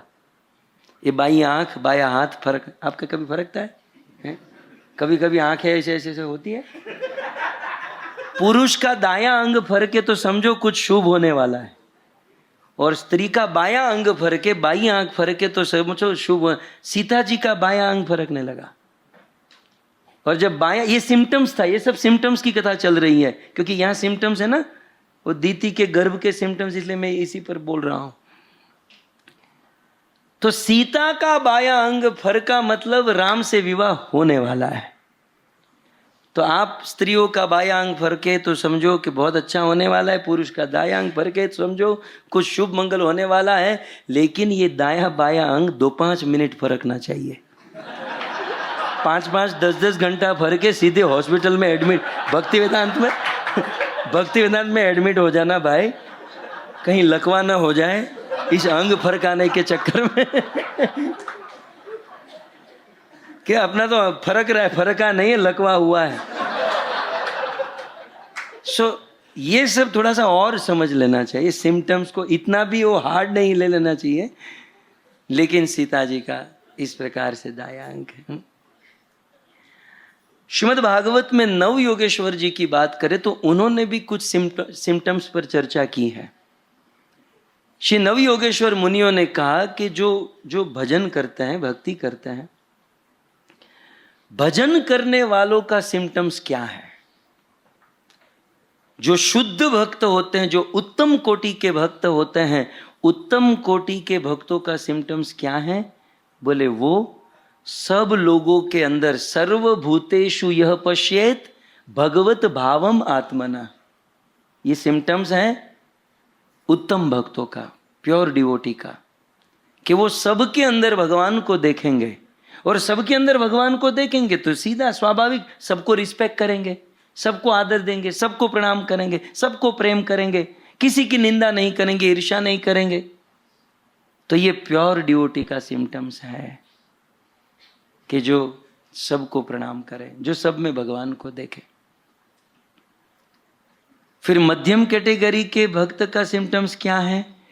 बोले ईश्वर तद अधीनेषु बालिषु द्विसत्सु च प्रेम मैत्री कृपापेक्षा यह करोति समध्यम। जो ईश्वर में प्रेम करते हैं उसे ईश्वर समझकर, जो किसी को साधारण आदमी को समझते हैं, ये साधारण आदमी ईश्वर के प्रति प्रेम रखते हैं, साधारण लोगों के प्रति मैत्री रखते हैं, और जो दुश्मन के प्रति दुश्मनी रखते हैं। इस प्रकार से अलग अलग लोगों के साथ भिन्न भिन्न जो व्यवहार करते हैं वो मध्यम कोटि के भक्त हैं। और थर्ड कोटि के कनिष्ठ भक्त का सिम्टम्स क्या है? जिनकी श्रद्धा डिटीज में तो है, राइट, लेकिन वो डिटीज जो प्राण प्रतिष्ठित रूप से, चलायमान रूप से भक्तों के हृदय में बैठे हैं, उनमें उनकी कोई श्रद्धा नहीं है।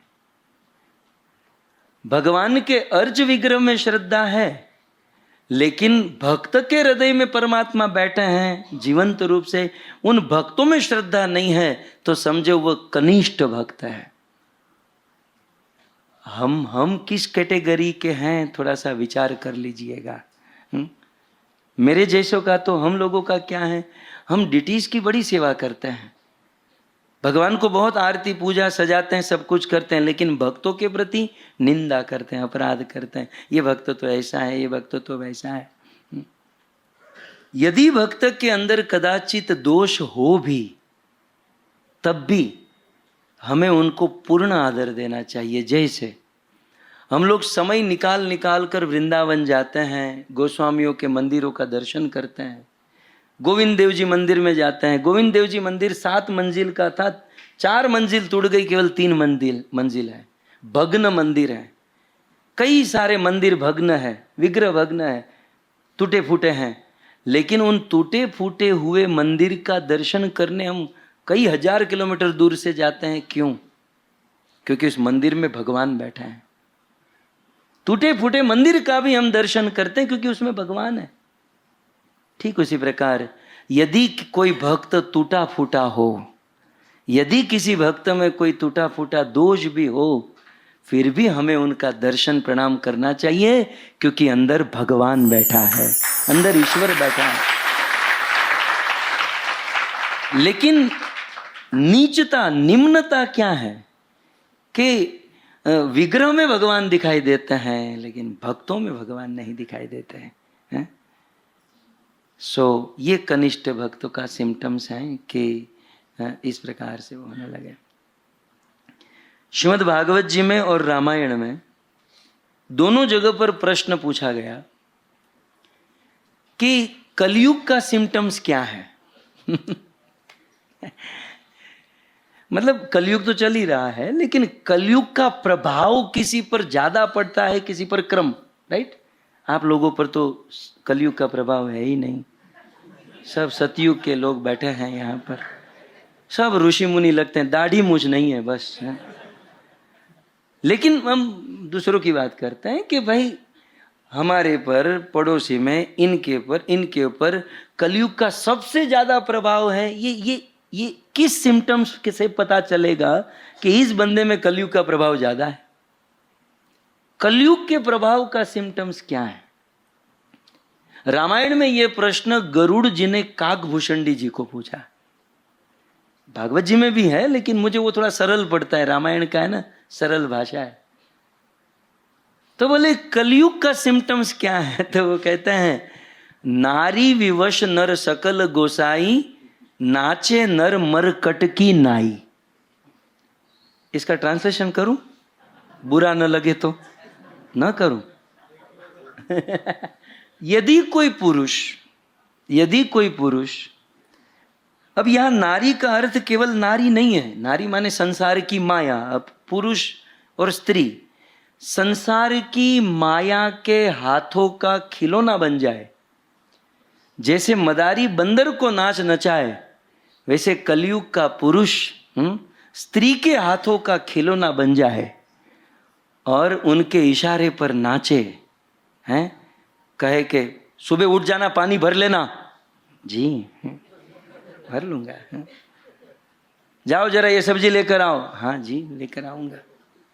मेरे पांव बहुत दर्द कर रहे, दबा दो। हाँ दबा दूंगा।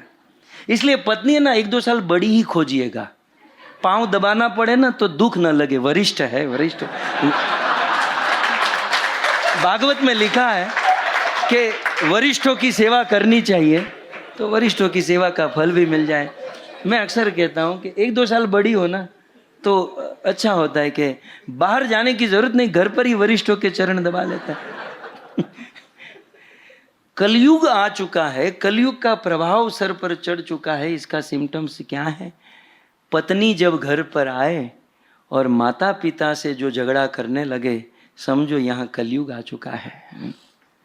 जिसको अपने घर से ज्यादा ससुराल अच्छा लगने लगे, समझो कलयुग घुस गया है।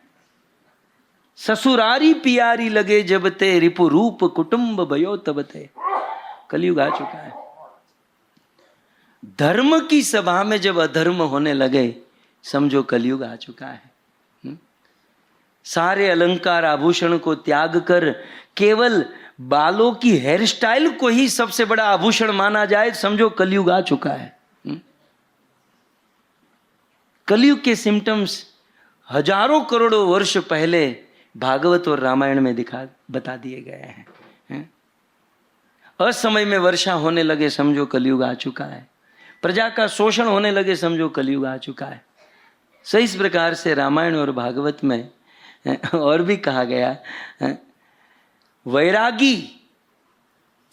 वैरागी जब बड़े बड़े महलों में रहने लगे तो समझो कलयुग आ चुका है। और गृहस्थी झोपड़ी में रहने लगे तो समझो कलयुग आ चुका है। महाभारत में प्रसंग है कि युधिष्ठिर महाराज को सिम्टम्स होने लगे कलयुग के। कैसे कि भिन्न भिन्न प्रकार के लोग युधिष्ठिर के पास आने लगे। एक आदमी आया और कहा कि मैं अभी अभी देख कर आया हूं कि एक बहुत बड़ा मटका था, उस बड़े मटके से 4 छोटे छोटे मटके भर गए, लेकिन 4 छोटे छोटे मटके से जब बड़ा मटका भरने का प्रयास किए तो वो आधा भी नहीं भरा। ये क्या है? बोले ये कलयुग का सिम्टम्स है। क्या इससे समझ में आता है? बोले एक मटके से 4 मटके भर गए, मतलब एक पेरेंट्स, एक माता पिता अपने 4 बच्चों का भरण पोषण करेंगे, लेकिन 4 बच्चे मिलकर अपने एक माता पिता का भरण पोषण नहीं करेंगे। ये कलयुग का सिम्टम्स है। ये कलयुग आ चुका है। और फिर एक आदमी आया कि मैं देखकर आया कि बड़े बड़े पर्वत पतले धागे से घिस घिस कर काटे जा रहे थे, और बड़े बड़े पर्वत पतले धागे को घिस कर काटे जा रहे तो बड़े बड़े पर्वत गिर रहे थे। ये क्या है? बोले ये भी कलयुग का सिम्टम्स है। कलयुग में लोग इतने पाप करेंगे कि वे पाप पर्वत जितने विशाल हो जाएंगे, हैं? पर्वत जितने बड़े हो जाएंगे। लेकिन उन पर्वत जितने बड़े बड़े पापों को पतले से धागे से काटा जा सकता है, और वह धागा है भगवान का नाम। हरे कृष्णा कृष्णा कृष्णा हरे हरे राम हरि नाम दिखने में बहुत छोटा, सरल, इजी, सिंपल लगता है, लोगों को तो विश्वास भी नहीं होता। यह प्रश्न भागवत जी में किया गया। परीक्षित महाराज सुखदेव जी को कहते हैं कि यदि नाम ही सबसे महान है, वो भागवत के 6ठे स्कंद में आपने सुना होगा, नाम की बड़ी महिमा कही। केचित केवलिया भक्त्या वासुदेव परायण अघम गुणवंती कार्सेन निहारम एव भास्कर। भगवान का एक नाम सकृत, कोई एक बार भी नाम लेता है तो जीवन के सारे पापों से मुक्त हो जाता है। न तथा यज्ञवान राजन पुयेत तप आदि भी तथा कृष्णार अर्पित प्राणा तत्त पुरुष निषेवया। होम हवन आप कितना भी यज्ञ कर लो, तप कर लो, दान कर लो, कितना हूं साधन कर लो, ये सारे साधन मिलकर आपको उतना पवित्र नहीं करेंगे जितना भगवान का एक नाम आपको पवित्र कर देगा। नाम की बड़ी महिमा बताई। तब ये प्रश्न परीक्षित महाराज ने पूछा कि नाम की इतनी महिमा है तो फिर क्यों कंफ्यूज किया गया? उपासना कांड, कर्म कांड, ये कांड, हवन, तो फिर सीधा ही वेदों में बता देते कि और कुछ नहीं करना है, केवल नाम ही लेना है। क्यों कंफ्यूज? तब सुखदेव गोस्वामी कहते हैं कि नाम जो है ना सिंपल है, सिंपल वे है, और जो कॉम्प्लिकेट टाइप के लोग होते हैं वो इस पर सीधा विश्वास नहीं करेंगे। उसको जब तक सिर नीचे पांव ऊपर न हो, कुछ कुमकुम तिलक चोखा न हो, कोई टोना टुटका न हो, तब तक लोगों की श्रद्धा नहीं बैठेगी। ऐसा मेरे जीवन में एक बताऊं, मेरा एक एक्सपीरियंस बताऊं। अभी तो हमारी 483rd कथा हमने 484th कथा हमने यहाँ पर कल ही कंप्लीट की। तो ये शुरुआत के दिनों में जब हम कथा करते थे तो बस हम फ़ोन की राह देखते, हम 4-5 लोग वो हेरा फेरी में नहीं फ़ोन के सामने बैठे थे, ऐसे देखते रहते थे। वैसे हम लोग फ़ोन के सामने ही देखते, किसी का फ़ोन आ जाए कथा के लिए बुला लें, और आकर आधी रिंग से ही उठा लेते थे। और वो कुछ बोले कथा, ये बोले ओके आ जाएंगे, आप डेट और एड्रेस दे दीजिए। तो हमारी कथा नक्की हुई राजस्थान में, और हुई तो फिर दूसरे गांव में भी हुई। मुझे नाम भी याद है कि राजस्थान का एक छोटा सा गांव खेड़ा नरवर और फिर गुल्लर। पहली कथा नरवर में, दूसरी कथा गुल्लर में। कथा करने मेरी नई नई शादी हुई थी और हमारी भाग्यवान हमारे साथ थी। मैंने कहा चल मैं तुझे कथा सुनाने लेकर जाता हूँ। इन्होंने मना किया लेकिन चलो जाते हैं कथा करने, तुम सुनिएगा। मैंने कथा की, मुझे आज भी याद है समुद्र मंथन पर मैंने कथा कही थी। क्या मैंने शुरुआत के दिनों में तो मैं मेरी जान डाल देता था, 6-6 घंटा कथा करता था, क्योंकि इतना जमा हो गया था कहीं तो निकाले तो बस निकालते ही रहता था। वो बजाने वाली 2 पार्टी रखनी पड़ती थी, बाजे बाजा वाले। वो एक शिफ्ट 3 घंटे में चली जाती थी, फिर दूसरी आती थी, मैं तो अकेला ही बैठे रहता था। ऐसी ऐसी कथाएं होती थी। अब क्या हुआ, जो पहले गांव में तीसरे दिन की कथा, चौथे दिन की कथा थी, और दूसरे गांव में जो कथा थी ना, वो लोग आए। वो आए और उसका जो ऑर्गेनाइजर था वो आया, बोले मुझे लाल गोविंद प्रभु से ही मिलना है। ठीक है, तो हम जिस कमरे में रुके थे, बोले मुझे उससे एकांत में मिलना है। तो ऐसे ऊपर झरोखा था, वहाँ मेरी पत्नी वहाँ बैठकर सुन रही थी, मैं वो सामने और मैं सामने सामने चेयर में बैठे थे। वो आधा भूत प्रेत टाइप दिख ही रहा था और वो मुझे अब शुरू करता है। हमने जो कथा का आयोजन किया है मनुष्यों के लिए नहीं किया है। अब मैं मन में सोचूं कि मैं तो मनुष्यों का ही कारीगर हूं, मनुष्यों को बिना, ये न जाने क्या कौन सा नया लेकर आया। तो फिर हम तो फिर कॉन्फिडेंस में रहना ना, भागवत कथाकार है? हम तो बिल्कुल टाइट बैठे थे, पता ही, अंदर से डर तो लग ही रहा था। तो हमने कहा कि तो फिर आपका आयोजन किसके लिए है? हमने आत्माओं के लिए कथा का आयोजन किया है। अभी भी मैं थोड़ा सा हिम्मत था हमारे अंदर। मैंने कहा मामला क्या है? बोले हमारे गांव में 100 लोग कुएं में कूदकर आत्महत्या कर चुके हैं। हर दिन हर हफ्ते में कोई एक कूद जाता है, आत्महत्या करता है, और सबकी आत्माएं भटक रही हैं। और उन आत्माओं को शांत करने के लिए हमने आपकी कथा का आयोजन किया है। और जो कोऑर्डिनेटर था ना, मैंने उसको बुलाया, बोला ये पहले बताना चाहिए, हमको फंसा दिया हमको। तो आप आ रहे हैं ऐसे ऐसे, स्माइल ब्राइल तो कुछ थी ही नहीं। आप आ रहे हैं, हम आपका स्वागत करेंगे, हम आपके लिए गाड़ी भेजेंगे, आप आ जाइएगा। वो चला गया। मैं तो फिर भी कॉन्फिडेंस में था, ठीक है आएंगे आएंगे, शांत करेंगे। वो जब गया तो पहले तो मेरी पत्नी नीचे आई, बोले आपको आत्माओं को कथा सुनानी है, आप जाओ, मैं सीधी मुंबई की ट्रेन पकड़ती हूँ, मुझे कोई आत्मा में इंटरेस्ट नहीं है, आप आत्माओं को सुनाइए कथा। मैंने कहा पगली, हम अकेले थोड़ी हैं, हमारा पूरा काफिला साथ में 22 लोग थे, हम पूरी टीम के साथ हम लोग थे। मैंने कहा हम अकेले थोड़ी रहने वाले हैं, ये सब साथ में, जो भी होगा सबका होगा। हमारे मुंबई में एक सबसे बड़ी ट्रेनिंग क्या है बचपन की, पता है? घर पर जब लाइट जाती है तो मम्मी कहते हैं बेटा देख बाजू में गई है कि नहीं, बाजू में गई है तो अपन बिंदास, केवल अपनी गई है तो टेंशन में है? तो बोले जो दूसरों का होगा तो फिर अपना होगा, उसमें कोई चिंता नहीं। तो मैं भी तो डर रहा था, लेकिन डरा हुआ आदमी दूसरे को बहुत सांत्वना देता है। डरना मत, डरना मत, डरना मत, वो खुद डरा हुआ है। सब साथ में थे, हिम्मत जुटाई, कथा का तो वेग था, कथा करेंगे गाएंगे। तो फिर क्या हुआ, उन्होंने व्यवस्था ये कि एक मिनी बस भेजी और एक कार भेजी। जो टीम थी वो सब मिनी बस में बैठी, और जो कथा व्यास जो थे वो तो भाई कार में जाएंगे ना। तो मैंने कहा कि नहीं, हम बड़े विनम्र हैं, त्रिनादपि सुनी चैन, हमको सेपरेट नहीं चाहिए, हमको बस में बिठा दीजिए, नो प्रॉब्लम। हम गौड़िया है, हमको ये सब मत कीजिए। नहीं नहीं नहीं महाराज, आपको तो सेपरेट कार में, वो सबको।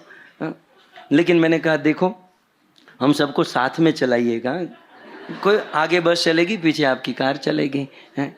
हम हिम्मत दे रहे थे उनको, और आगे बस जा रही है, और वो एक गांव से वो गांव 100-125 किलोमीटर दूरी पर था। आगे बस जा रही है, कार जा रही है, जैसे ही गांव आया बस राइट कार लेफ्ट। मैं बोल रहा हूं मेरे रोंगटे खड़े हो रहे हैं, आज भी मुझे वो दृश्य याद आ रहा है। मैं वो ड्राइवर को बोला रुको रुको रुको, वो बस राइट में जा रही। फिर ड्राइवर ने उसको फोन किया, वो प्रेत भूत टाइप को, बोले ये बोल रहे हैं कि बस वाले के साथ। बोले नहीं, स्पीकर फोन लगाओ। बोले प्रभु वो लोग कथा मंडप के बाजू में रहेंगे, हमने शहर में कथा का आयोजन किया है, सिटी में, गांव का जो होता है ना, क्योंकि उनको आना जाना होता है तो वो वहीं रहेंगे, हम आपको सेपरेट रखने वाले हैं। कार चलती गई चलती गई चलती गई चलती गई, वीरान जगह, चारों ओर सन्नाटा ही सन्नाटा, और बीच में एक हवेली। हॉरर फिल्म भी क्या होता है, ऐसी हवेली आई, दरवाजे खुले, कार हवेली के अंदर गई, हमारा सामान दूसरी मंजिल हवेली पर लेकर गए। हवेली वीरान, कोई नहीं था उसमें। बोले यहाँ पर आपको रुकना है। मैंने कहा हमारे वो जो लोग, बोले वो वहां रुकेंगे, आप यहाँ पर। लेकिन मैं तो ये था ना, हम तो भाई भागवत व्यास, डरना तो है नहीं बाहर से, अंदर से चाहे कितना भी। तो बोले माता जी आप सब सेट करो, मैं प्रभु जी को छत पर लेकर जाता हूँ। मुझे छत पर लेकर गए, और उसी हवेली में कुआं था। मैं यदि गलत हूं तो ये लोग ने शूटिंग भी लिया है, आप देख सकते हैं लाइव। और छत से मुझे कुआं दिखा, इसी कुएं में 100 लोग कूद कर मरे, इसी कुएं में कूद कर मरे हैं। और आपको आत्माओं को कथा सुनानी है, और आत्माओं का उद्धार करना है आपको। और सारे मेरा बैग वो सब कुछ छोड़कर जब जाने लगा तो मैंने उसका हाथ पकड़ लिया। मैंने, आप कहाँ जा रहे हो भाई, हमारी टीम यहाँ नहीं है, आप तो कोई रहोगे यहाँ पर। बोले हम यहाँ नहीं रहेंगे, ये घर हमने अलॉट किया है आप और आपकी पत्नी के लिए, मतलब बलि के बकरों के लिए अलॉट कर दिया है। और वो छोड़कर चला गया।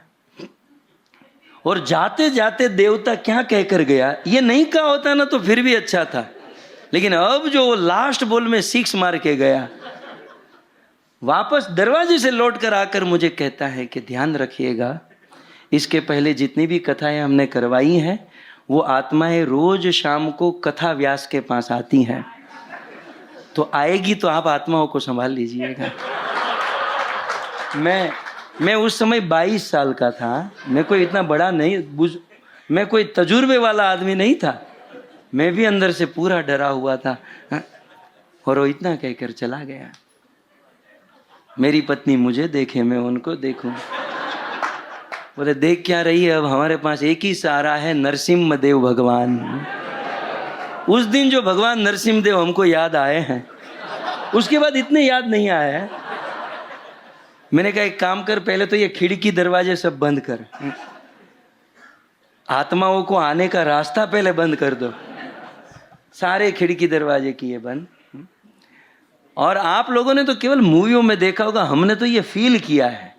वो वीरान जगह, राजस्थान का रेगिस्तान, वो खिड़की दरवाजे बंद, और गांव की खिड़कियां वो वैक्यूम वाली नहीं होती, उसमें होल होते हैं, और जब हवा का प्रेशर बनता है तो करके वो आवाज बनती हमने देखी, वो हवा के प्रेशर से।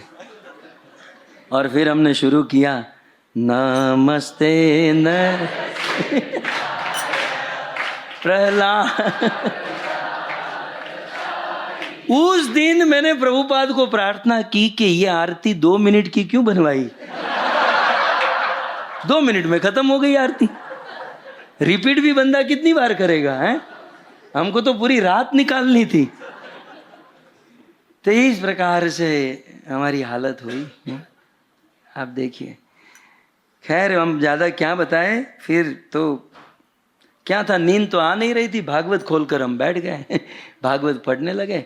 और भागवत में फिर बहुत सुंदर सुंदर श्लोक हमको हिम्मत देने लगे हैं कि आपन्न संस्कृतिम घोराम यत नाम विवशो गृणन तत सद्य विमुच्येत यद विभेति स्वयं भयम।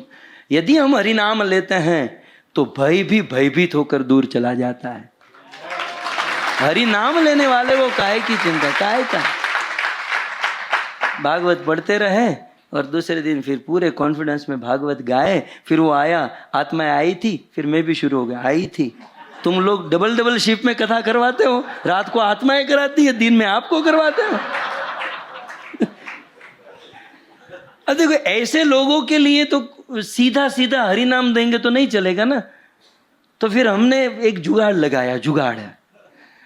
हाँ बोले, फिर रोज हम ये कर रहे थे। फिर मैंने ना फिर ये जो 22 लोग थे ना उनको बुलवाया, ये 2-3 लोग इनमें से भी थे। मैंने कहा कि ये ऐसा मेरे साथ हुआ। तो हमारे साथ एक बुजुर्ग डिवोटी थे, बोले ये ना सीधा नहीं मानेंगे, आप है ना थोड़ा कुमकुम मंगाइए, नींबू मंगाइए, थोड़ा चोखा मंगवाइए, चावल मंगवाइए। मैं ये क्या? बोले ये सब होता है, इसमें कुछ ऐसा होता नहीं है, उसको दिखाने के लिए। ये सब मंगवाया और कहा कि एक टेम्पो चाहिए ये सब भक्तों को यहाँ लाने के लिए, हम कल यहाँ पर हरिनाम कीर्तन करेंगे और सारी आत्मा को शांत कर देंगे।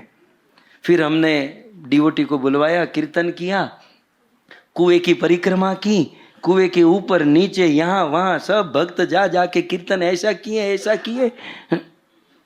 7 दिन कथा करके मुंबई वापस आए और दूसरे ही दिन उस आदमी का फोन आया, प्रभु चमत्कार हो गया।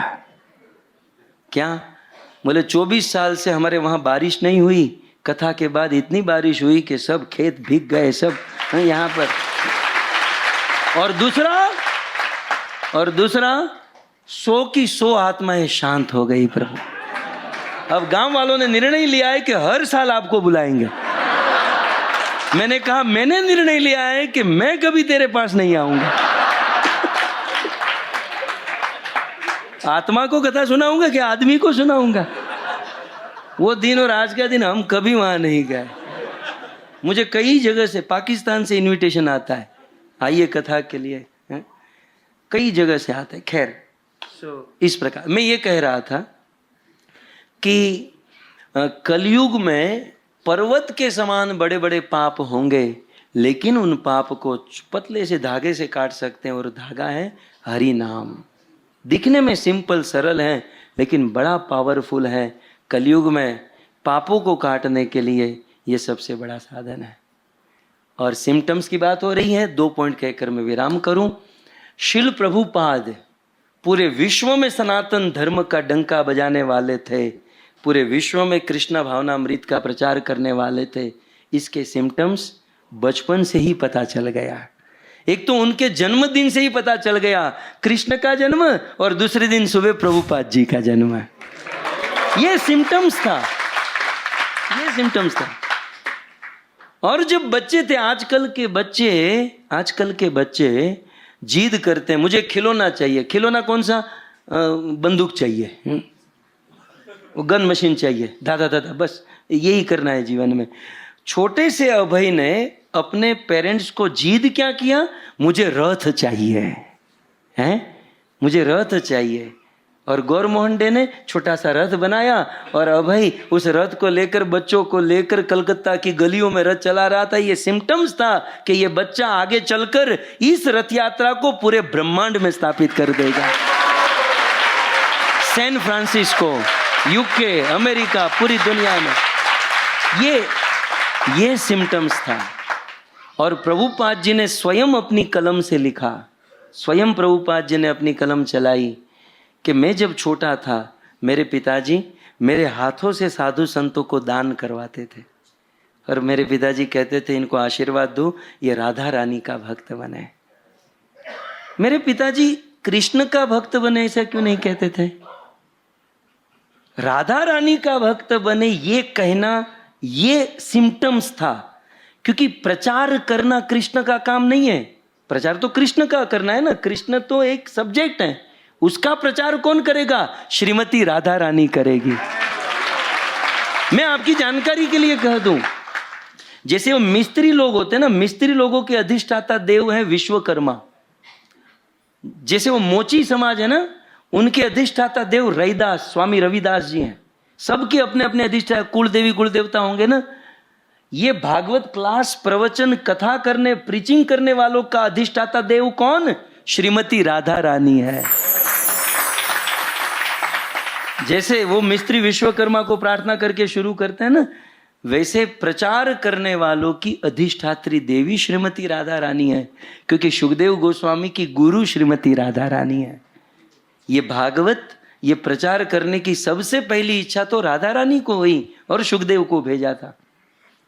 तो प्रभुपाद जी कहते हैं कि वो कह सकते थे ना कि कृष्ण का भक्त बने, लेकिन वो गौर मोहन जी क्या कहते थे? राधा रानी का। तो ये सिम्टम्स था कि मैं केवल डिवोटी नहीं बनूंगा, मैं कृष्ण भावनामृत को पूरी दुनिया में स्थापित कर दूंगा, मैं ये करूंगा। सिकंदर का नाम केवल किताबों में देखते हैं कि सिकंदर ने दुनिया को जीता था। वास्तव में पूरी दुनिया के और असली सिकंदर यदि कोई है तो हमारे शिल प्रभुपाद जी हैं। आप विश्व के किसी भी कोने में चले जाओ, किसी भी कोने में, आप सबकी कृपा से और भागवत के आशीर्वाद से कोई देश हमने बाकी नहीं छोड़ा। किसी भी कोने में चले जाओ, आपको शिल प्रभुपाद जी की धुन और इस्कॉन का मंदिर और इस्कॉन की ध्वजा लहराती हुई दिखाई देगी। किसी भी कोने में चले जाओ। नहीं तो जापान जैसे देश में, मैं एक बार, हम लोग जापान में गए, बोला यहाँ तो लोचा होगा ही है? तो मैं वहाँ की मेट्रो पकड़ रहा था, तो किसी ने मेरा पाँव पकड़ा जापान में, और मैं देखा तो कोई डिवोटी लाल गोविंद रूम। हाँ, अरे प्रभु जी हम तो आप ही की कथा सुनते, चलो गोविंदा रेस्टोरेंट में जाते हैं। क्या मंदिर, क्या गोविंदा, फिर क्लास किया। और तो मतलब शिल प्रभुपाद जी असली सिकंदर है? तो ये सिम्टम्स पहले से ही थे कि ये संसार को कल्याण कर देंगे, है? और लगे हाथ, क्योंकि ये आज की घटना है। पिछले 7 दिनों से हम 1 लाख लोगों को भागवत कथा सुनाए और 1 लाख लोगों को प्रसाद खिलाए। पिछले 7 दिनों से जो कथा चल रही थी उसमें 111 भागवत सेट, हम लोग पूरे साल में भी इतना नहीं करते, और भागवत कथा का प्रेम यज्ञ 7 दिन चला और वह प्रेम यज्ञ सफल हुआ। इसका सिम्टम्स, जैसे ही कथा करके सब अपने घर पहुंचे, ये बारिश बरसना शुरू हो गई। ये भी एक सिम्टम्स। तो इस श्लोक में बस यही है कि अंधकार इसमें कुछ था नहीं, प्रभुपाद जी ने भी कुछ लिखा नहीं था। तो हमने यही सोचा कि इस श्लोक में जो सिम्टम्स हैं कि भाई अंधकार हो गया और अग्नि बरसने लगी, तो ये कुछ बुरा होने जा रहा है, इसके सिम्टम्स हैं। इसका अर्थ है कि कोई असुर प्रकट होने वाला है। तो इस प्रकार से हमने शास्त्र से आपको सुनाई। आप सभी भक्तों को धन्यवाद। आप सभी भक्तों ने बड़े धैर्य से सुना। आप सभी भक्तों को धन्यवाद। हरे कृष्ण। ग्रंथराज श्रीमद् भागवतम की, शिल प्रभुपाद की। किसी का कोई सवाल हो तो प्रभु जी है कुछ समय। हरे कृष्ण प्रभु जी। मेरा सौभाग्य है कि बचपन से आपको सुनते आ रहा हूँ, और दिल से बड़ी इच्छा थी कि राधा गोपीनाथ टेम्पल में कभी एक दिन आपका कथा हो। तो मेरी मम्मी को मैंने कहा था कि जब मैं बहुत छोटा था तब कहा था कि प्रभु जी की कथा अगर इधर भी हो तो बहुत अच्छा होगा। तो मम्मी ने कहा था राधा गोपीनाथ से प्रे करिए, और तभी मैं 10 साल का था। और आज ठीक 14 वर्ष के वनवास के बाद ऐसा लग रहा है कि बिल्कुल आपकी कथा सुनने का मौका मिला है। धन्यवाद। जैसे प्रभु जी, आपके गुरु महाराज राधा गोविंद महाराज की भी कथा इधर हुई है, आपके गुरु भाई अमरेंद्र प्रभु जी की भी कथा हुई है, और आपकी भी कथा हुई। तो जब ये पोस्टर छपा था तब ऐसे लगा था बिल्कुल जैसे कृष्ण की जितने खुश हो गए थे सुदामा जी को देख के, वैसे ही हम एकदम प्रसन्न हो गए कि प्रभु जी के मुख से सुनने मिलेगा और बहुत आनंद आ जाएगा। तो प्रश्न प्रभु जी मेरा ये है कि आप बहुत रिसर्च करके और जो आप बोलते हो वो बहुत अच्छी तरह से बोलते हो, तो आप रिसर्च में कितना टाइम देते हो रोज, और कहाँ से वो रिसर्च करते हो प्रभु जी? सवाल आपको तो एक्टर बनना था, कथाकार का कब सोचा आपने? तो सबसे पहले गुरु महाराज यहाँ आकर क्लास दिए, अमरेंद्र प्रभु दिए, मैं फिर से कहूँ वो सब अपनी योग्यता से यहाँ आकर क्लास दिए। मैं अपनी योग्यता से यहाँ नहीं पहुंचा हूँ, मैं केवल कृपा और दया से यहाँ पर पहुंचा हूँ। ये मैं पहले भी क्लियर कर रहा हूँ, अभी भी कह रहा हूँ, मेरी कोई योग्यता नहीं है। और बात रही रिसर्च और भागवत पढ़ने की, तो यह प्रश्न एक बार राधा गोविंद महाराज को पूछा गया कि महाराज जी भागवत कितना पढ़ना चाहिए। बोले प्रभुपाद जी ने ही कहा है नित्यम भागवत सेवया। भागवत को नित्य, यदि आप स्टैंडर्ड आइडल जानना चाहते हो तो 24 घंटा। अब आप उसमें से कितना कर सकते हो वो आपको मैनेज करना है, राइट। सो प्रभु मैं यही कहूंगा, भागवत बोलने के लिए भागवत जीना होगा, भागवत को जीना होगा। और मैं थोड़ा सा इसको एक्सप्लेन करूं, हमारे वहां एक क्रेज चला है, आप बुरा मत मानिएगा, हम सब इसमें हैं। क्या है? कॉपी और पेस्ट, बाकी सब वेस्ट। अगला माल ऊपर से उठाओ और फिर अगले को भेज दो, राइट। ठीक है, प्रचार की विधि, कहीं से लिया किसी को दिया, कहीं से लिया किसी को दिया। लेकिन हम प्रचारक एक चीज बहुत बड़ी मिस कर रहे हैं। हमें कहीं से लेना है, आचार्यों से सुनना है, और हाँ महाप्रभु की आज्ञा है दुनिया को सुनाना भी है। लेकिन उस बीच में हम जो मिस कर रहे हैं वो है चिंतन, वो है स्मरण। आप कह रहे हो कि कितना टाइम, तो जो भी आप पढ़ते हो वो पढ़कर लिखकर बोलना नहीं है। जो भी आप पढ़ते हो उसका चिंतन होना चाहिए, चिंतन, रात दिन उनका चिंतन। पढ़ेंगे, बोलेंगे, बात दिमाग में आई, दिमाग से निकलेगी। जब उसका चिंतन करेंगे तो वो हार्ट में जाएगा। जब वो हार्ट में जाएगा तो रियलाइज होगा, जीवन में उतरेगा। और जो चीज रियलाइजेशन से बोलते हो ना, वो अगले के दिल में उतर जाती है। इसलिए भागवत को पढ़कर बोलना अलग चीज है, भागवत को जीकर बोलना, उसका रियलाइज करके बोलना, ये अलग चीज है ना। जो भागवत पढ़कर बोलेंगे वो केवल कानों तक जाएंगे, कान से निकलेंगे। जो भागवत चिंतन, स्मरण, उसे जी कर, उसे दिल में उतार कर बोलेंगे, वो अगले के दिल में जाएगा। बात ठीक है, ये थी लेकिन। हरे कृष्णा। तो प्रभु जी बहुत बहुत धन्यवाद, आप यहाँ पर आकर इतना सुंदर भागवत कथा किया। हम लोग जब व्यासपीठ में बैठते हैं हम लोग को बाकी सारी चीज़ें बोलनी पड़ती है, आईपीएल, बॉलीवुड, पॉलिटिक्स, इन सब चीज़ों के बारे में चर्चा करनी पड़ती है। लेकिन आपने जो कथा किया, शुद्ध भागवत कथा, रामायण, महाभारत, गीता, भागवत, प्रभु जी ने जैसे कहा परम पूज्य राधा गोविंद महाराज के शिष्य है और प्रभु जी विश्व भर में प्रचार करते हैं। कई हजारों लाखों लोगों को उन्होंने कृष्ण भक्ति में प्रेरित किया है। और आज भी हमने देखा कैसे प्रभु जी ने हमें प्रेरित किया हरि नाम लेने में, भागवत पढ़ने में, समझने में, चिंतन करने में। तो हमारा प्रार्थना है, निवेदन है प्रभु जी कि आप सभी बीच में आते रहिए, हम सभी भक्तों को प्रेरित कीजिए।